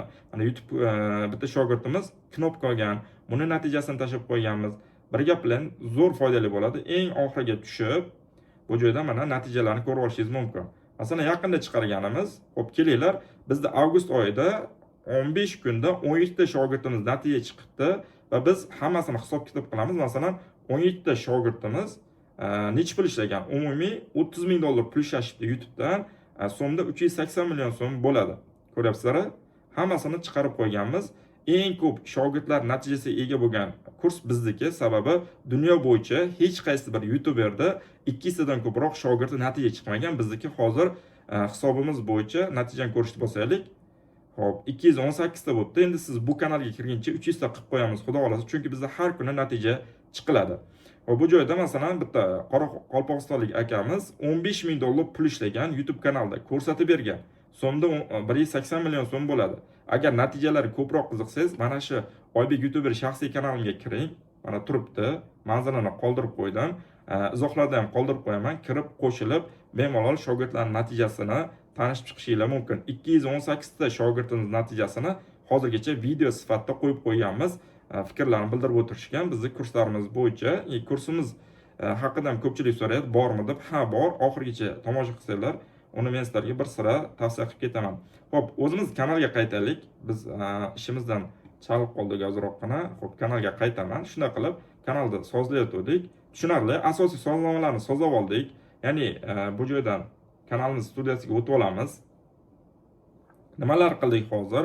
Kanalda banner qo'ydik, kanal nomlarini to'g'rilashni qo'ydik, nomerlarni tasdiqlatdik. Eng asosiy sozlamalarni qilib oldik. Juda ham murakkab emas, ko'ryapsizlar. Siz o'ylaganchalik raketa yaratish emas, Amerika YouTube yuritish yoki kanal ochish, sozlash uzoq bilan 10 minutda bo'ladigan ish. Ko'ryapsizlar. Endi sizlarga tushuntirganim uchun batafsil chuqurroq tushuntirib o'tyapman. Shuning uchun ozroqgina cho'zilib ketayotgan bo'lsa, uzr so'rayman. Xo'p, endi nima qilamiz? Bu joydan videolar yuklashni boshlab yuborsak bo'ladi, chunki asosiy sozlamalarni qildik, kanal ochib oldik. Endi qiladigan ishimiz video yaratib, uni yuklashimiz kerak. Endi qaranglar, men BMG Drive yo'nalishida ishlayman dedim. Men BMG Drive videolar yuklayman. Masalan, content qismiga kiray hozir. Content qismiga kirsam, men videolar yuklab boraman, shu orqali daromad qilaman. Mana ko'ryapsizlar, BMG Drive videolar. Xo'p, kelinglar, nima qilamiz? Bu joyda eng ko'p tomosha olgan videomni ko'rsatib beray. Tomoshalarga bosaman. Eng ko'p tomosha olgan video mana 2,5 million. Hozir $1200 pul ishlayapti hozirgacha. Chunki boshda qo'yilgan video sal monetizatsiya ulanguncha vaqt ketgan, prosmotr ozrog'i shu monetizatsiya ulanguncha bo'lgan, keyin o'sha bo'lgandan keyin $1200 pul ishlagan bitta videoni o'zi. Shunaqa biz aniqlashtirib olamiz. Kelinglar, bu videoni ochib olaman. Xo'p, kiraman. Bu joyda mana buni videoni qo'ysangiz, video qo'yiladi. Ovozini pastroq qilamiz. Boshdan. Hop, o'zi katta asosiy ekran qilib qo'ysam ham bo'lar ekan. Bu joydan bitta bosaman. Men BMG Drive videolar qilaman, xuddi shunaqa. Ya'ni BMG Drive degan o'yin bor, kompyuterga o'rnatiladi. Uni men asosan kurs ichida o'rgataman, chunki uni o'zini yo'l yo'rig'i bor, juda ham ish ko'p. Masalan, ish ko'p deganda bir bu bo'yicha bir 30 ta 40 ta video darslik tayyor turibdi. To'liq o'yinni o'rnatish, orqali videolar qilish, yasash, uni to'g'ri montaj qilish, obloshkalar qilish to'liq kursning ichida o'rgatilgan. Buni o'rgataman hozir desam bir 10-15 kun vaqtimiz ketib qoladi. Hozir endi qisqagina minut kurs bo'lgani uchun video yaratishni o'rgatib o'tirmayman. O'zingiz bemalol kompyuteringizga BMG Drive degan o'yinni yuklab, videolar qilishni internetda ham o'rganib olishingiz mumkin. Agar yo'q, sizdan o'rganmoqchiman, yaxshi natijalar qilgan ekansiz desangiz, bizdan ham o'rganishingiz mumkin. Orqaga qaytishni bosaman. Bu joyda masalan kelinglar, daromad ko'rsatib ketay shu joyda. Statistika bo'limiga o'tamiz va oxirgi 28 kunlik turibdi. Oxirgi 28 kunda bu bitta kanaldan men $1400 pul topganman. Ko'ryapsizlar, dollarga kiramiz bu joyda. Mana ko'ryapsizlar. Xo'p, kelinglar, 19-avgust kuni $71 pul topgan ekanman. Hop, 20-avgust kuni $57. Prosmotrga qarab bu o'ynab turadi, ko'ryapsizlar. Boshdan beri bu kanaldan necha pul topgan ekanman ko'ramiz. Boshdan beri deb statistikani qo'yaman. Boshdan beri bu kanaldan $31,000 pul topganman, ko'rishingiz mumkin. Buni men o'zbek so'mida ko'rsatay. Bu joyda aldash bo'lmasin, o'zbek so'mida bo'ladi. Chunki kimlardir bu joyda Urugvay pesasiga qo'yib, sizni aldashi mumkin. Chunki Urugvay pesasiga qo'ysa kattaroq so'mlar chiqib ketadi. O'zbek so'miga qo'yamiz, saqlashni bosaman. Saqlashni bosdim, mana 389 million so'm pul ishlagan umumiy kanal. Bu kanal pul ulanishga qachon ulangan? Bu kanal mana 5-iyun kuni 2025-yil pulga ulangan monetizatsiya xizmatiga va birinchi kundan 1,8 so'm pul ishlagan, ya'ni $150 ga yaqin birinchi kundan pul ishlashni boshlagan. Mana shunaqa qilib statistika o'ynab keladi. Qaysidir kun 1 million, 2,5 million ishlaganlar kuni bor ekan. Eng ko'p pul ishlagan kuni 19-sentyabr kuni bir kun o'zida 9 million so'm pul ishlagan ekan kanal. Mana shunaqa qilib statistikalar o'ynaydi, chunki prosmotr o'ynab turadi. Mana hozir ham oxirgi 28 kunlikni ko'raylik. Oxirgi 28 kunlikda kanal 17 million pul topibdi. Oxirgi 3 oyda necha pul topibdi? 40 million pul topibdi. Oxirgi 1 yilda ko'raylik. Oxirgi 1 yilda 13 million so'm pul ishlatdi. O'zbekiston sharoitida menimcha zo'r bunaqa pullar ishlansa. Mana shunaqa qilib pul ishlanadi. Xo'p, biz asosiy kanalimizga o'tib olaylik. Xo'p, bu joyda endi video yuklashni boshlaymiz. Qanday qilib video yuklanadi deydigan bo'lsa, juda ham oson. Xo'p, studiyaning ichida turibmiz. Yaratish degan tugma turibdi mana tepada. Bitta bosaman. Bu joyda bir qancha menyular turadi. Biz video yuklab olishimiz kerak. Video yuklash tugmasini bitta bosaman. O'rtada menyu ochiladi. Xohlasangiz mana bu joyga bitta bosib, kompyuteringiz ichiga kirib videoni tanlashingiz mumkin. Xohlasangiz faylni tanlashni bosib kirishingiz mumkin. Ikkovsi ham bitta ishni bajaradi. Kelinglar, men o'rtadan bitta bosaman. Bu joyda bizni kompyuterimiz ochib beradi. Рабочий stolga o'taman. Рабочий stolda hozir menda bitta video turibdi. Testoviy video mana BMG Drive video. Shuni yuklashni bosib yuboraman. Buni esinglarda bo'lsa, biz video nomlarini kiritib qo'ygandik, o'shani avtomatik olish kerak. Mana ko'ryapsizlarmi? O'zi avtomatik tarzda boyagi kiritgan narsamiz olyapti. Agar o'sha joyga kiritmaganimizda mana bu bo'sh turgan bo'lardi. Mana bu joylar bo'sh turgan bo'lardi. Tushunarli? Bir boshda video yuklashni ketma-ketlikda tushuntirib ketaman. Qanday qilib video yuklaymiz? Video yuklashni bosdik. Bizda shunaqa oyna ochiladi. Pastda birinchi joyga nom qo'yamiz, nomingiz bo'lmasa, bu joyga video nima haqidaligini qo'yib qo'yamiz. Shu videoda nimalar bor, nimalar ishlatilgan, bu shu YouTube'da robotlariga bizning videomiz kerakli auditoriyaga olib borish uchun kerakli informatsiya. Mana shu joydan YouTube'da robotlari bizning videomiz nima haqidaligini bilib turib, o'zini auditoriyasiga yuboradi. Xo'p, pastda nima bor? Pastda eskiz, ya'ni videoning ustiga rasm yuklash bor. Agar biz raqamimizni tasdiqlatmaganimizda boshida bu joyda mana bu nimani bosgan paytimiz ochilmas edi. Buni bosib biz videoni ustiga rasm yuklashimiz kerak, chunki chiroyli rasm tursa, o'shanda videomiz ko'proq prosmotr bo'ladi. Bu tugmani bitta bosaman, fayl yuklashda. Biz kompyuterimiz ochib beradi. Zagruzkada bitta rasmni tanlab olaman, Telegramga kiraman. Mana bizda rasm turibdi. Mana shu rasmni tanlayman-da, Открыт'ni bosaman. Videomiz ustiga rasm yuklanadi mana. Rasm yuklanyapti. Video yuklanib bo'lgandan keyin bu chiqadi. Xo'p, bu joyda playlist bizga shart emas. Pastroq tushamiz. Yopishni bosaman. Bizga bir ikkita yo'nalish beryapti. Bunaqa deb biz bilamiz. Yopishni bosaman, kerak emas. Xo'p, bu joyda videomiz bolalar uchun emas deb qo'ygan edik. Bu avtomatik bu joyda belgilanib turibdi. Agar siz boya nastroykada boshda ko'rsatgandek qilmasangiz, bu joy bo'sh turadi. Siz qo'lda kiritishingiz kerak. Bu joyda mana men avtomatik tanlashni bosib qo'yganim uchun buni avtomatik tanlagan o'zi. Xo'p, keyingi sozlamalarga o'tamiz. Yana degan tugma turibdi. Buni bosaman. Endi sal pastroqqa tutsam, endi kengroq funksiyalar ochiladi. Bu joyda biz mana buni bo'sh qoldiramiz, tegmaymiz, pastroq tushamiz. Eng muhim joyi videomizda sun'iy intellekt ishlatilganmi yo'qmi? Biz sun'iy intellekt ishlatilmagan degan tugmani bosib ketishimiz kerak, chunki biz videoni jivoy qilganmiz. YouTube juda ko'p sun'iy intellekt yo'nalishlariga, videolarga pul bermaydi. Shuning uchun sun'iy intellekt yo'nalishida ishlashda ehtiyot bo'ling. Ishlaganingizda ham o'zingiz original, hech kim qilmagan kontentlar qilishingiz kerak. Oddiygina videolar bilan YouTube'da sun'iy intellekt bilan pul ishlab bo'lmaydi. Monetizatsiyaga ulash juda ham qiyin. Tavsiya bermayman sun'iy intellekt yo'nalishlarini. O'zingiz qanaqadir boshqa original yo'nalish toping. Xo'p, shuning uchun bu joyda yo'q, videomizda sun'iy intellekt ishlatilmagan deb ketamiz. Pastroq tushamiz. Bu joyda bizga hech nima kerak emas. Pastroq tushib ketaveramiz. Bizga kerakli joyi teglar qismi. Biz boshda o'zimiz qisman teglar kiritib ketgandik. Bu joyga yana teglar kiritishingiz mumkin. Masalan, BMG Drive deb qo'lda yozsangiz ham bo'ladi. Boshda o'rgatganimda teglar qismiga o'zingiz uchun, kanalingiz uchun yo'nalishingizdan kelib chiqib teglarni kiritib qo'ysangiz, bu safar, ya'ni har safar bu joyga отдельно yozish shart emas. O'zi avtomatik oladi. Buni shuning uchun buni tanlab yozib qo'yish kerak degan edim. Pastroq tushamiz. Bu joydan biz yo'nalish turkumini tanlab olishimiz kerak. Bizning yo'nalishimiz o'yin hisoblanadi. Hozir bu odam va bloglar deb turibdi, ya'ni blogerlik deb. Bu avtomatik shunaqa turadi. Yangi kanal ochgan paytda biz buni o'yinlar qismini tanlab olamiz va o'yinlar qismini tanlaganimizdan keyin mana bu joyga biz o'yinning nomini yozib qo'ysak yaxshi, agar o'yiningiz bu joyda chiqsa. BMG Drive chiqadi. Endi hamma o'yin chiqmasligi mumkin, lekin BMG Drive chiqadi. Mana birinchida chiqdi. Bitta bosib tanlab olaman. Haqiqatan ham bizning videomiz BMG Drive o'yinini o'ynab, yuklab, shu orqali video qilayotganimizni tasdiqlash uchun bu prosmotr olishda ham yordam beradi. Keyingi tugmani bosaman. Bu joyda quyidagicha oyna ochiladi, ya'ni biz videomizda oxirgi 20 sekundlikda boshqa videomizda reklama qilib qo'yishimiz mumkin, yakuniy lavhani kiritib. Bu prosmotr olishga yordam beradi keyingi videomizda. kiritishni bosaman. Bu joyda avtomatik birinchisini o'zini tanlab qo'yaman, chunki mana shuni tanlab qo'yadigan bo'lsam, videomda oxirgi 20 sekundligida bu joyda meni boshqa videomda o'zi YouTube avtomatik boshqalarga tavsiya qiladi. Mana shunaqa qilib oxirgi yakuniga siz videoni kiritib qo'ysangiz, xuddi shunday qilib sizni keyingi videongizga prosmotr bo'lishiga katta hissa qo'shadi bu.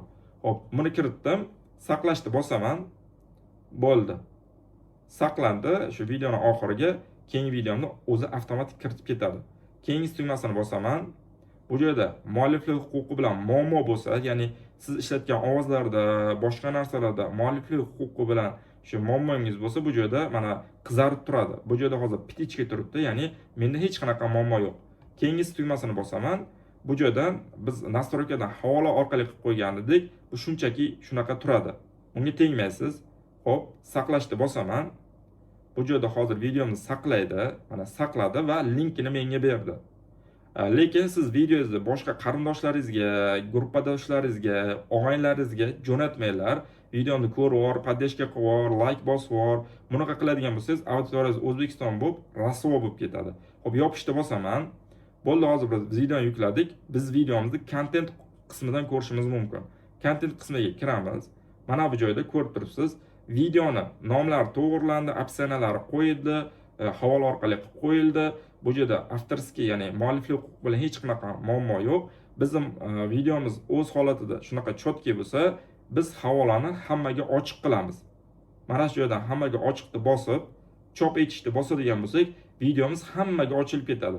Lekin havola orqali turgan bo'lsa, bu videomizni o'zimizdan boshqa hech kim ko'rmaydi va havolasini kimgadir jo'natgan bo'lsak, ko'ra oladi. Maxfiy qilib qo'ysak, hech kim ko'ra olmaydi o'zimizdan tashqari. Tushunarli? Havola orqali qilsangiz, havolasini olib turib kimgadir jo'natsangiz, o'sha jo'natgan odamingiz havolani, videoning linki kimda bo'lsa, hamma ko'ra oladi. Hammaga ochiq qilsangiz, YouTube'da videongiz ochiladi hamma uchun. Tushunarli? Hamma uchun ochiqni bosamiz, chunki bizning videomiz hammaga ochiq turishi kerak, prosmotr bo'lish uchun. Chop etishni bosaman. Chop etishni bosganimdan keyin bo'ldi, videom hammaga ochildi. YouTube o'zi robotlari buni tekshirib, kerakli auditoriyaga asta-sekinlik bilan jo'natishni boshlaydi. Oybek aka, siz bizga 0 dagi kanalga video yuklashni o'rgatdingiz. O'zingizni pul ishlab turgan kanalingizga ham yuklashni o'rgating deganlar uchun men sizlarga pul ishlab turgan kanalimga ham yuklashni o'rgataman. Hozir endi men o'zimni pul ishlab turgan kanalimga kiraman. Mana pul ishlab turgan kanalimga kirdim. Mana bu statistikalarni ko'rgan edik. Nima qilamiz? Tepada yaratish tugmasi turibdi. Yaratishni bosaman. Endi monetizatsiyaga ulangani uchun bu kanalda bir qancha bo'limlar ham ochilgan. O'zi asta-sekinlik bilan kanalingiz pulga ulansa, kattarib ketaversa, sizda qo'shimcha funksiyalar ochilib ketaveradi. Video yuklashni bosaman. Fayl tanlashni bosaman. Bu yerdan hozirgi videomni tanlab olay. Masalan, rабочий stolda hozirgi videom turibdi mana. Hop, tanlab olaman. Открытni bosaman. Video yuklash boshlanadi. Endi monetizatsiyasi bor kanal uchun o'rtada ikkita qo'shimcha menyu, ya'ni bitta menyu qo'shiladi. Monetizatsiya bo'limi. Meni pul ishlaydigan kanalimni xuddi shunaqa. O'sha nom, o'sha opsiya yuklashda mana shunaqa yuklanadi. Obloshkaga kiraman. Hop, загрузка o'taman. Bu joydan bironta obloshka tanlab открытni bosaman. Mana obloshka yuklanadi ustiga. Bu joyda mana bolalar uchun emasda belgilangan. Bunda ham playlist tanlamayman. Playlist o'zi yo'q. Kerak emas. Yana tugmasini bosaman. Boyagi ishni takrorlaymiz. Yo'q, kontentimiz sun'iy intellekt bilan yaratilmagan. Pastroq kiritamiz. Bu joyga men o'zim bu kanal uchun taglarni kiritib qo'yganman. Har safar yangitdan qilmaslik uchun. Tushundingizmi? Pastroqqa tushamiz. Bu joyda musiqa turibdi. Buni men o'yin qismiga o'tib, BMG Drive deb yozib, qidirib, mana BMG Drive chiqdi, tanlayman va keyingi qismiga o'taman. Pastlari bir xil. Bo'yna qanaqa video yuklagan bo'lsam, men o'zim yaxshi pul ishlab turgan kanalimga xuddi shunaqa video yuklanadi. Hech qanaqangi yashiradigan siri yo'q. Keyingi tugmasini bosaman. Bu joydan endi bizda kanalimiz monetizatsiyaga ulangani uchun bu joydan monetizatsiyangni yo'qasanmi deyapti. Albatta biz pul ishlashimiz kerak. Yoniqda bosaman, tayyorda bosaman. Bo'ldi, videomiz monetizatsiyasi yondi. Agar videomiz 8 daqiqadan uzunroq bo'lganda, biz o'sha videomizning ichiga bir nechta reklama joylashtirishimiz mumkin edi. Bu bizga shart emas. O'zi juda ham ko'p yo'nalishlar 8 daqiqagacha bo'lmaydi videosi, qisqaroq bo'ladi. BMG Drive ham shunaqa 5, 6, 7 daqiqalik videolar qilinadi. Hop, bu joyi okey, yoqib oldik. Keyingi bo'lim bor. Keyingisiga bossak, bizni videomizda har xil narsalar yo'qmi? O'sha narsalarni biz o'zimizdan so'rab oladi. Pastroq tushamiz. Pastda hech birini belgilaymiz. Bu joyga reytingni yuborishni bitta bosamiz. Reyting yuboradi. Bu shu bizning videomiz yaxshi reytingda chiqish uchun va keyingisini bosamiz. Bo'ldi. Bu joyda bir qancha bizda funksiyalar ochilgan. Har doimgidek yakuniy lavhaga kiritishni bosib, bu joydan mana buni tanlab qo'yaman va oxirgi videomda bu chiqarib boraveradi. Saqlashni bosaman va keyingisi tugmasini bosaman. Bo'ldi. Mualliflik huquqi bilan bizda muammo yo'q. Hali bizning videomiz yuklanyapti. O'zi muammosi yo'q, chunki bo'ynaki videoni yuklayapman qaytarib. Keyingisi tugmasini bosaman. Bu joyda havola orqali turadi va saqlashni bosaman. Bo'ldi, meni videom shunaqa saqlanadi. Hozir 24 soniyadan keyin videom yuklab borar ekan. Biz ungacha buni yopish qilib qo'yamiz, o'zi yuklaveradi. Yopishni bosaman. O'zi orqa fonni videoni yuklaydi. Yangilab yubormasak bo'ldi. Content qismiga kirsam, hozirgi video mana yuklanayotgan bo'ladi. Hozir tomoshalar turibdi. Tomoshalarni biz bitta bosib olsak, oxirgi shu kam tomoshabinlar chiqadi. Biz buni sana bo'yicha qo'yib qo'yishimiz kerak, chunki sana bo'yicha yuklayapmiz. Hozir mana video yuklanish ketyapti. Yuklab bo'lgandan keyin o'zi bu yangilanadi. Bu joydan dastupi yopiq turadi. Hozir men ertangi kunga ham videoni yuklab qo'yganman bu kanalga. Bu kanalda o'zi men jolliferlar orqali qilish orqali pul topaman. Yaqinda yana bir ikkita kanallardan o'sha o'zim uchun videolar yaratib yuklashni boshladim yaqindan, chunki bu kanal anchadan beri ishlamayotdi. Ishlamasa ham meni kanalim pul keltirib turadi. Buni hozir ko'rsatib ketaman. Ya'ni qaranglar, bu kanalga yaqindan video qo'yish boshlandi 16-avgustdan, lekin 19-dekabrgacha bu kanalda keyin video chiqmagan. Pashti 1 yilgacha video yuklanmagan, lekin 1 yilda ichida menga jolliferlar orqali bu kanal yaxshigina pul olib kelgan. Buni ko'rsatib beraman. Qaranglar, e'tibor qilinglar, 2025-yil oxirgi yuklangan video va yaqindan boshlab kanalga yana video yuklashni boshladim. Salgina yana videolar yuklab qo'yishim kerak, jolliferlarni yangilab qo'yish uchun. Hozir shuncha videolar yuklanyapti. Mana video ham yuklanib bo'ladi. Hozir 3 daqiqa ichida bu joyda video tekshiruvdan o'tib, bu joyda dastupi shunaqa turadi. Xo'p, jolliferlar orqali qanaqa pul ishlayman? Ko'rsatib beraman. Jolliferga kiraman. Bu joyda men asosan jolliferlar qilib turaman shu orqali pul ishlayman. Mana bugunning o'zida masalan chisomiz 22 bo'lsa, bir nechta jolliferlar qilingan, kecha ham bir qancha jolliferlar qilingan, undan oldin ham bir qancha jolliferlar qilingan, undan oldin ham bir qancha jolliferlar qilingan, undan oldin ham mana chisos bilan ko'rib turibsizlar, jolliferlar qilib turiladi va shu orqali pul ishlanadi. Xo'p, bu joyda kelinglar, statistika bo'limiga kiramiz. Hozir video yuklanyapti. Video yuklaguncha bir ikkita statistikasini ko'rsatib beraman. Pullik qismidan statistikaga kiradigan bo'lsak, bu joyda oxirgi 28 kunlikdan 17 million pul ishlagan bo'lsam, 2 million prosmotr bo'lgan. Endi daromad qismiga kiramiz. Mana video yuklanib bo'ldi. Video yuklangancha bir marta avdamliklar berib yubordi. Hop, daromad qismiga kiraman. Daromad qismiga kirsam, sal pastroqqa tushaman. Sal pastroqqa tushsam, bu joyda oxirgi ishlagan pullari mana shu kanalimda. Men aytib o'tdim, 2026-yildan beri bu kanalga yangi video qo'yilmaydi, lekin ko'rib turibsizlar, yaxshigina pul ishlagan. Kelinglar, mana dollarga o'tkazaylik. Dollarda chiroyliroq ko'rinadi. Pul birligini dollarga qo'yamiz, saqlashni bosamiz. Xo'p, qaranglar. Oxirgi 6 oylik natijasi. Mart oyida $2200, aprel oyida $1600, may oyida $1000 ko'proq, iyun oyida ozroqgina prosmotrimiz tushgan, lekin yaxshigina daromad, video qilmasdan $500. Iyul oyida mana $1500, avgust oyida hozir oyimiz davom etyapti, $1200 pul ishlayapti. Menimcha oxirgacha bu shu $1500-2000 atrofida bo'lib turadi. Xo'p, Jollifer Oybek aka nima deydigan bo'lsangiz, Jollifer oddiygina o'zingizda mana content qismingizdagi videolaringiz bor, qilayotgan videolaringiz hammasini mana videomizga yuklab bo'libdi. Masalan bir 10 tami 20 ta videozni olasizda, bu joyda birlashtirib, maxsus o'zini sayti bor, Jollifer qiladigan, o'shanga tashlab qo'yasiz o'zingiz videolaringizda va siz nima qilasiz? Jolli efir yaratish uchun yaratish tugmasini bosib, Jolliferga kiramiz. Men sizlarga bitta Jollifer qilib ko'rsatib beraman, oddiygina. Mana turibdi. Biz maxsus videomizda maxsus platformaga yuklab qo'yganmiz. Bizga ma'lumot kelib turadi kanalimizga. Streamni rejalashtirishni bosaman. Jollifer boshlashni bosaman. O'zini nomlari avtomatik turadi. Keyingi qismiga o'taman. Monetizatsiya yongan turadi. Keyingi qismiga o'taman. Bu joyda yana keyingi qismiga o'taman. Bu joyda hammaga ochiq qilib tayyor deb bosaman va men hozir kanalimda jonli-efir ketadi va mana shunaqa jonli-efirlar qilib bitta videoni yil 12 oy qaytarib men YouTube'dan yaxshigina daromad qilaman. Bitta kanalda ko'ryapsizlar, qancha pul ishlagan bitta jonli-efirda o'zida. Videolar aylanib yotaveradi, mana shunaqangi jonli-efir ketadi. Jonli-efirda boshlashni bosaman, bo'ldi. Jonli-efirim boshlanadi va bu YouTube'da jonli-efir tarzda efirga uzatiladi. Meni ichidagi videom, masalan aytdim-ku, 10-15 ta videom 1 yildan beri o'zgargani yo'q hali. O'sha video BMG Drive mana shunaqa videolar qilinadi. Men o'sha 10 ta 20 ta videoni birlashtirib maxsus saytga yuklab qo'yganman. U menga mana shunaqangi ma'lumot jo'natib turadi kanalim uchun. Men shunchaki YouTube kanalimga kirib jonli efirni boshlash, hozir ko'rdinglar, 4 ta tugmani bosib jonli efirni boshladim va jonli efirimni qanchadir vaqt qilib keyin tugatishni bosaman, bo'ldi, tugaydi va men orqaga kirib statistikasini ko'rsatib o'tay. Orqaga qaytamiz. Hop. Bu joyda endi men kanalingiz degan qismiga kirib olamiz. Bu joydan endi men studiyaga kirib olaman. Pul ishlatgan kanalim studiyasiga kirib oldim mana. Endi men bu joydan o'sha kontent qismiga o'taman. Jonli efirimni ko'rsatmoqchiman. Mana jonli efirlar qismiga o'taman. Endi YouTube'da ichida ham ko'rsatadigan narsasi juda ham ko'p. Endi vaqtimiz cheklanganligi uchun ko'p vaqtingizni olmoqchi emasman. Kerak joylarni ko'rsatib ketyapti. Hop, ko'ringlar, qaranglar. Jonli efir hozir boshladik. Jonli efir ketyapti. Odamlar kirib bunga hozir tomosha qiladi, kommentariy yozadi. Shu orqali bizning jonli efirimiz ko'riladi.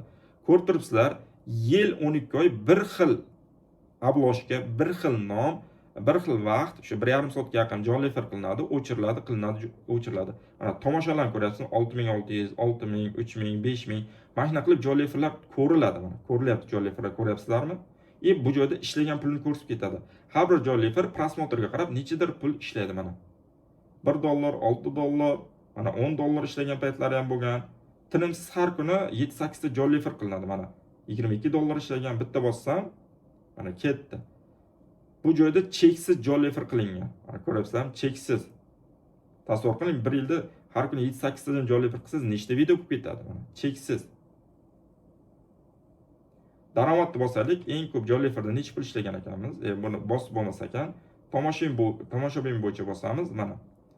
109 ming ko'rilgan ekan eng ko'p jonli efir. Jonli efir juda ko'p ko'rilmaydi, lekin shunday bo'lsa ham 100 mingdan ko'proq ko'rilgan ekan. $86 pul berilgan. Mana 91 ming ko'rilgan, $50 pul berilgan. 82 ming ko'rilgan, $72 pul bergan. Kelinglar, statistika bo'yicha gaplashaylik. Statistikaga kiramiz. Daromadga kiramiz. Daromaddan endi bu joyda videolar orqali ishlangan pul turadi, jonli efir orqali pul ishlangan pul turadi. Jonli efirga kiradigan bo'lsam, jonli efir orqali oxirgi 28 kunlikda $1200 pul ishlaganman. Faqat jonli efirda o'zidan. Yangi video qilmasdan bu butun umr pul ishlash yo'li. Hop, video orqali $47 ishlagan ekanman. Kelinglar, endi boshidan beri qo'yamiz. Boshiga qo'ydan, bu joydan o'zbek so'miga o'tkazib qo'yay. O'zbek so'mi saqlashni bosaman. Hop, mana 389 million umumiy ishlangan kanal orqali pul. Bash 400 millionga yaqin. Hop, videolardan boshdan beri 238 million so'm pul ishlangan ekan. Jonli efirga kiramiz. Jonli efirda 149 million so'm pul ishlangan ekan. Ko'ryapsizlarmi? Jonli efirda o'zida men mana shu kanalda 2026-yilda o'zida 149 million so'm pul ishlagan. Bu bitta Gentrani puli degani. Yo'q joydan shunchaki jonli efir qilib. Mana shunaqa qilib pul ishlash mumkin va men kursimda ichida mana shunaqa pul ishlash yo'llarini to'liq ipidan ignasigacha o'rgatib ketganman. Tushunarli? Hozir bu joydan mana kanalga video yuklashni ko'rsatdim, kanal ochishni ko'rsatdim, to'g'ri sozlashni ko'rsatdim, nastroyka qilishni ko'rsatdim. Kelinglar, endi men sizlarga YouTube kanalda pul to'lashni ham ko'rsatib ketsam. Men hozir pul ishlashga tayyor kanalimga o'tib oldim. Bu kanalim yaqinda ochilgan kanal, ko'rishingiz mumkin. 2600 ta podpiska chiqqan kanal va tomoshalar vaqti, ya'ni soati 5500 soat bo'lgan, ya'ni o'sha 4000 soatdan oshgan va obunachisi ham yetadi. Demak, kanalimizni monetizatsiyaga ulashimiz mumkin. Xo'p, monetizatsiyaga ulash uchun nima qilaman? Monetizatsiya bo'limiga o'taman. Bu joyda biz hamma shartni bajarganimizdan keyin ariza berish degan tugmasi chiqadi. Biz YouTube kanalimizni mana shu joydan monetizatsiyaga ulaymiz.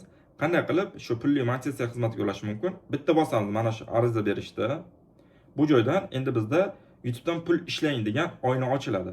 Birinchi o'rinda biz boshlash tugmasini bosib, YouTube'da shartlarni qabul qilishimiz kerak, monetizatsiya shartlarini. Boshlashni bosaman. Bu joyda YouTube o'zini shartlari bor. Buni o'qib chiqishingiz kerakmi? Kerakdir, lekin hech kim o'qimaydi. Oxiriga tushaman-da, qabul qilishni bosib, shartni qabul qilaman deyman. Bu joyga ptichka qo'yib. Xo'p, buni tasdiqlayman. Bu hozir yashil bo'ladi, ya'ni tasdiqlanadi. Xo'p, birinchi qadamdan o'tib oldik, shartlarni qabul qildik. Bu joyda mana tayyor degan bo'lim chiqdi. Mana birinchi qadamni qilib oldik. Bu joyda mana tayyor degani sen mana shu bo'limni to'g'ri bajarding degani. Tushunarli? Birinchi qadamdan o'tib oldik. Ikkinchi qadam qoldi. Ikkinchi qadam bu YouTube kanalimizga AdSense hisobni ulash. Bu qanaqa bo'ladi desa, hozir o'rgatib o'taman. Bu joydan boshlash tugmasi turibdi. Buni bosamiz. Bu joyda bosgan paytimiz o'rtada oyna ochiladi. Bu oynada biz o'zimizda yo yangi AdSense ochishimiz kerak yoki eski o'zimizda AdSense'imiz bo'lsa, o'shani kiritishimiz kerak. Qanday bo'ladi? Mana bu joyda tugmacha turibdi. Bitta bosaman. Bizdan so'rayapti, o'zi seni AdSense'ing bormi? Bo'lsa, birinchisini tanla deyapti. Yo'q bo'lsa, ikkinchisini tanla deyapti. Agar sizda AdSense hisob bo'lmasa, endi siz yangi YouTube kanalingizni endi birinchi marta ulayotgan bo'lsangiz, birinchi marta YouTubedan pul ishlayotgan bo'lsangiz, hisobga ega emasman deb bosib, keyingi qadamga o'tsangiz, sizda yangi AdSense oynasi ochiladi. Ochish bitta tugma bilan ochib olasiz va sizda AdSense'ingiz avtomatik ulanadi. U joylari pul chiqaradigan joylari hisoblanadi. Hozir men sizlarga просто tak monetizatsiyaga ulab ko'rsatmoqchiman. Menda tayyor AdSense bor va o'shanga ulab ko'rsataman. Ham menda AdSense borni tanlayman. Bu joydan davom etishni bosaman. Menda quyidagicha oyna ochildi. Bu joyda sizda qaysi Gmailingda AdSense ochilgan deb so'raydi. Bir nechta Gmailingiz bo'lsa, AdSense ochilgan Gmailingizni tanlab olasiz. Endi ko'pchilik savol beradi, har bir YouTube kanalga alohida AdSense ochish kerakmi yoki bitta AdSense'da hammasiga ishlatsa bo'ladimi desa, har bir kanalingizga alohida ochishingiz shart emas. Bitta AdSense'ni xohlagancha YouTube kanalingizga ulab ishlatsangiz bo'ladi. Men doim shunaqa qilaman. Xo'p, AdSense bor Gmailimni tanlab olaman.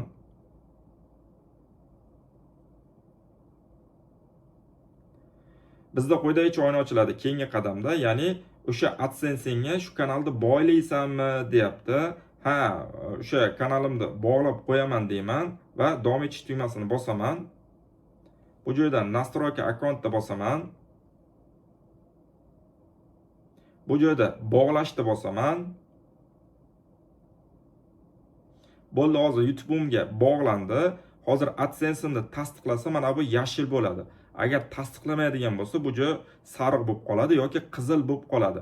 Mana ko'rdinglar, hozir bu tayyor etabiga o'tdi, chunki meni AdSense'im tayyor, hech qanaqangi muammo yo'q. Va birinchi qadam nima bo'ldi? Bu shartlarni qabul qilish. Ikkinchi qadam AdSense ochish yoki bor AdSense'ga ulash. AdSense ochish qiyin emas, 5 minutlik tekin ish. O'zingiz kirib turib bemalol ochib olasiz, muammosi yo'q. Uchinchi ish bu YouTube'da ishi. Endi YouTube meni kanalimni tekshirib chiqadi. Haqiqatan ham avtorskiy videolar qilgan bo'lsam, bo'ldi, meni kanalimda YouTube monetizatsiyaga ulaydi.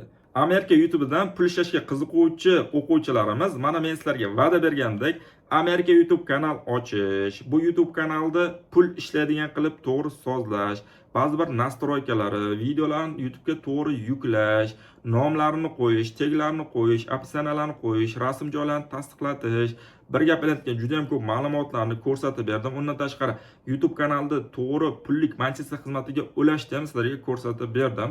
Ko'rasizlar, qanaqadir raketa yaratish emas. Bu joyda ketma-ketlikda vazifalarni bajarib ketsangiz, sizda ham xudo xolasa shu narsalar o'xshaydi. Endi siz asosiy qiynaladigan joyingiz bu nima haqida qanaqa video qilishni bilmasligingiz. Chunki bu joyda asosiy murakkab joyi shu, ya'ni bitta yo'nalish tanlab olib, u bo'yicha videolar qilib yuklash. Endi savol tug'ilasizlar, Oybek aka, sizni telefonda ko'ryapman, meni kompyuterim yo'q. Telefon yo'nalishlari ham bormi desangiz, ha, telefon yo'nalishlari ham bor, kompyuter yo'nalishlari ham bor. Uni men asosan 3 oylik onlayn kursimda o'rgatib o'taman. To'liq oddiy telefonda ham to'liq boshlab turib siz bemalol monetizatsiyaga chiqib olishingiz mumkin. Chunki telefon yo'nalishlari bu alohida yo'nalish, kompyuter yo'nalishi alohida yo'nalish. Meni kursimda mana shu hammasi jamlangan. Telefon yo'nalishidan 5 ta yo'nalish o'rgatiladi meni onlayn kursimda va kompyuter yo'nalishi bo'yicha mana shu BMG Drive appidan ignasigacha mukammal qilib o'rgatiladi. Endi sizda savol tug'iladi. Oybek aka, tajribangiz yaxshi ekan, yaxshi pul ishlar ekansiz. Mana shogirdlaringiz ham natijalari yaxshi ekan. Va shuni ham aytib o'tay, agar siz meni shogirdlarim haqida ko'proq bilmoqchi bo'lsangiz, albatta ko'rsatgan Telegram kanalimga kiring, shaxsiy blogimga va barcha shogirdlarim natijasini ko'rib chiqinglar. Qanaqa pul ishlashyapti, qanaqa yo'nalishda ishlashgan, qancha pul olishyapti, kursimiz haqida o'z fikrlari qanaqa, to'liq tanishib chiqishingiz mumkin. Bizning shunaqangi shogirdlarimiz bor. Masalan, 8 oyda $45,000 pul ishlashgan. Bularning hammasini videosini o'zimni shaxsiy Telegramda tashlab qo'yganman. Bemalol kirib ko'rib olishlaringiz mumkin. Xo'p, menga shogird tushmoqchi bo'lganlar, mana shu Amerika YouTube'dan yaxshi daromad qilmoqchi bo'lganlar, sizlar uchun zo'r imkoniyat bermoqchiman. Sababi yaqinda 3 oylik onlayn kursimga start beryapman. Mana shu kursimga qo'shilib qolishingiz mumkin. Bunaqa vaziyat har doim ham bo'lavermaydi. Sizlarga do'stona tavsiya beraman. Xo'p, sizga savol tug'iladi. Oybek aka, xo'p, kursingiz bor ekan, shogirdlar natijasi zo'r ekan, o'z natijasi zo'r ekan. Xo'p, kursning narxi qanaqa? Necha pul to'lanadi? Qanaqa tartibda bo'ladi? Qachon, qayerda bo'ladi? Qanaqa tartibda o'rganamiz? O'zi onlayn kurs deyapsiz, offlayn kurslaringiz bormi, yo'qmi? Narxi qanaqa, chegirmasi qanaqa bo'ladi, sovg'asi, bonus qanaqa bo'ladi deganlar uchun agar siz meni kursim haqida bepul ko'proq ma'lumot olmoqchi bo'lsangiz, haqiqatdan ham o'qish niyatingiz bo'ladigan bo'lsa, men sizlarga kursim haqida bepul ma'lumot olish yo'lini o'rgatib ketaman. Meni mana shu videomda izohlar qismida va opsiyada meni rasmiy botim bor. Oybek YouTuber bot. Uni Telegram bot qoldirib ketaman. Kirib mana shu botga startni bosib, ism, familiyangiz, telefon raqamingizni qoldirsangiz, sizga meni qabul bo'limim aloqaga chiqishadi. Meni kompaniyam bor, Oybek YouTuber degan. Sizga +998 55 lik kod 511 0131 raqamidan telefon qilishadi va kursimiz haqida ma'lumotlar berishadi. Agar siz o'zingiz telefon qilmoqchi bo'lsangiz ham bemalol mana shu nomerlarga hoziroq telefon qilishingiz mumkin. Bizda ish vaqtimiz ertalab 10 dan kechqurun 8 gacha. Kimdir Toshkentda bo'lsa, ofisimiz ham bor. Kelib turib bemalol ofisimizda ham uchrashib ketishingiz mumkin. To'liq ma'lumot o'sha bizning botimizda beriladi.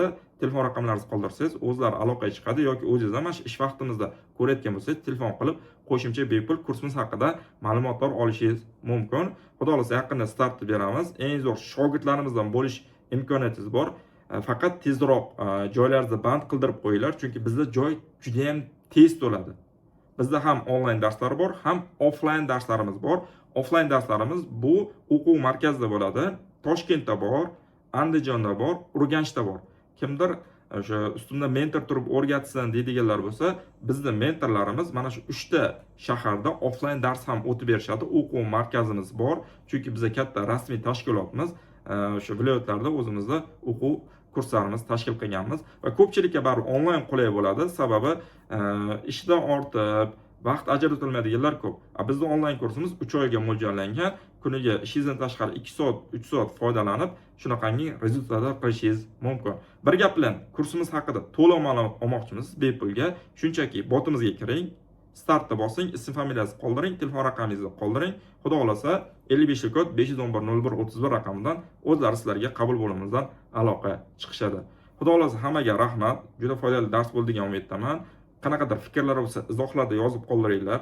Kanalimda yangi bo'lsanglar, obuna bo'lib qo'yinglar va videoni Amerika YouTube'dan daromad qilishga qiziquvchi o'zingizni tanishinglarga jo'natib qo'yinglar. Sog' bo'linglar, salomat bo'linglar.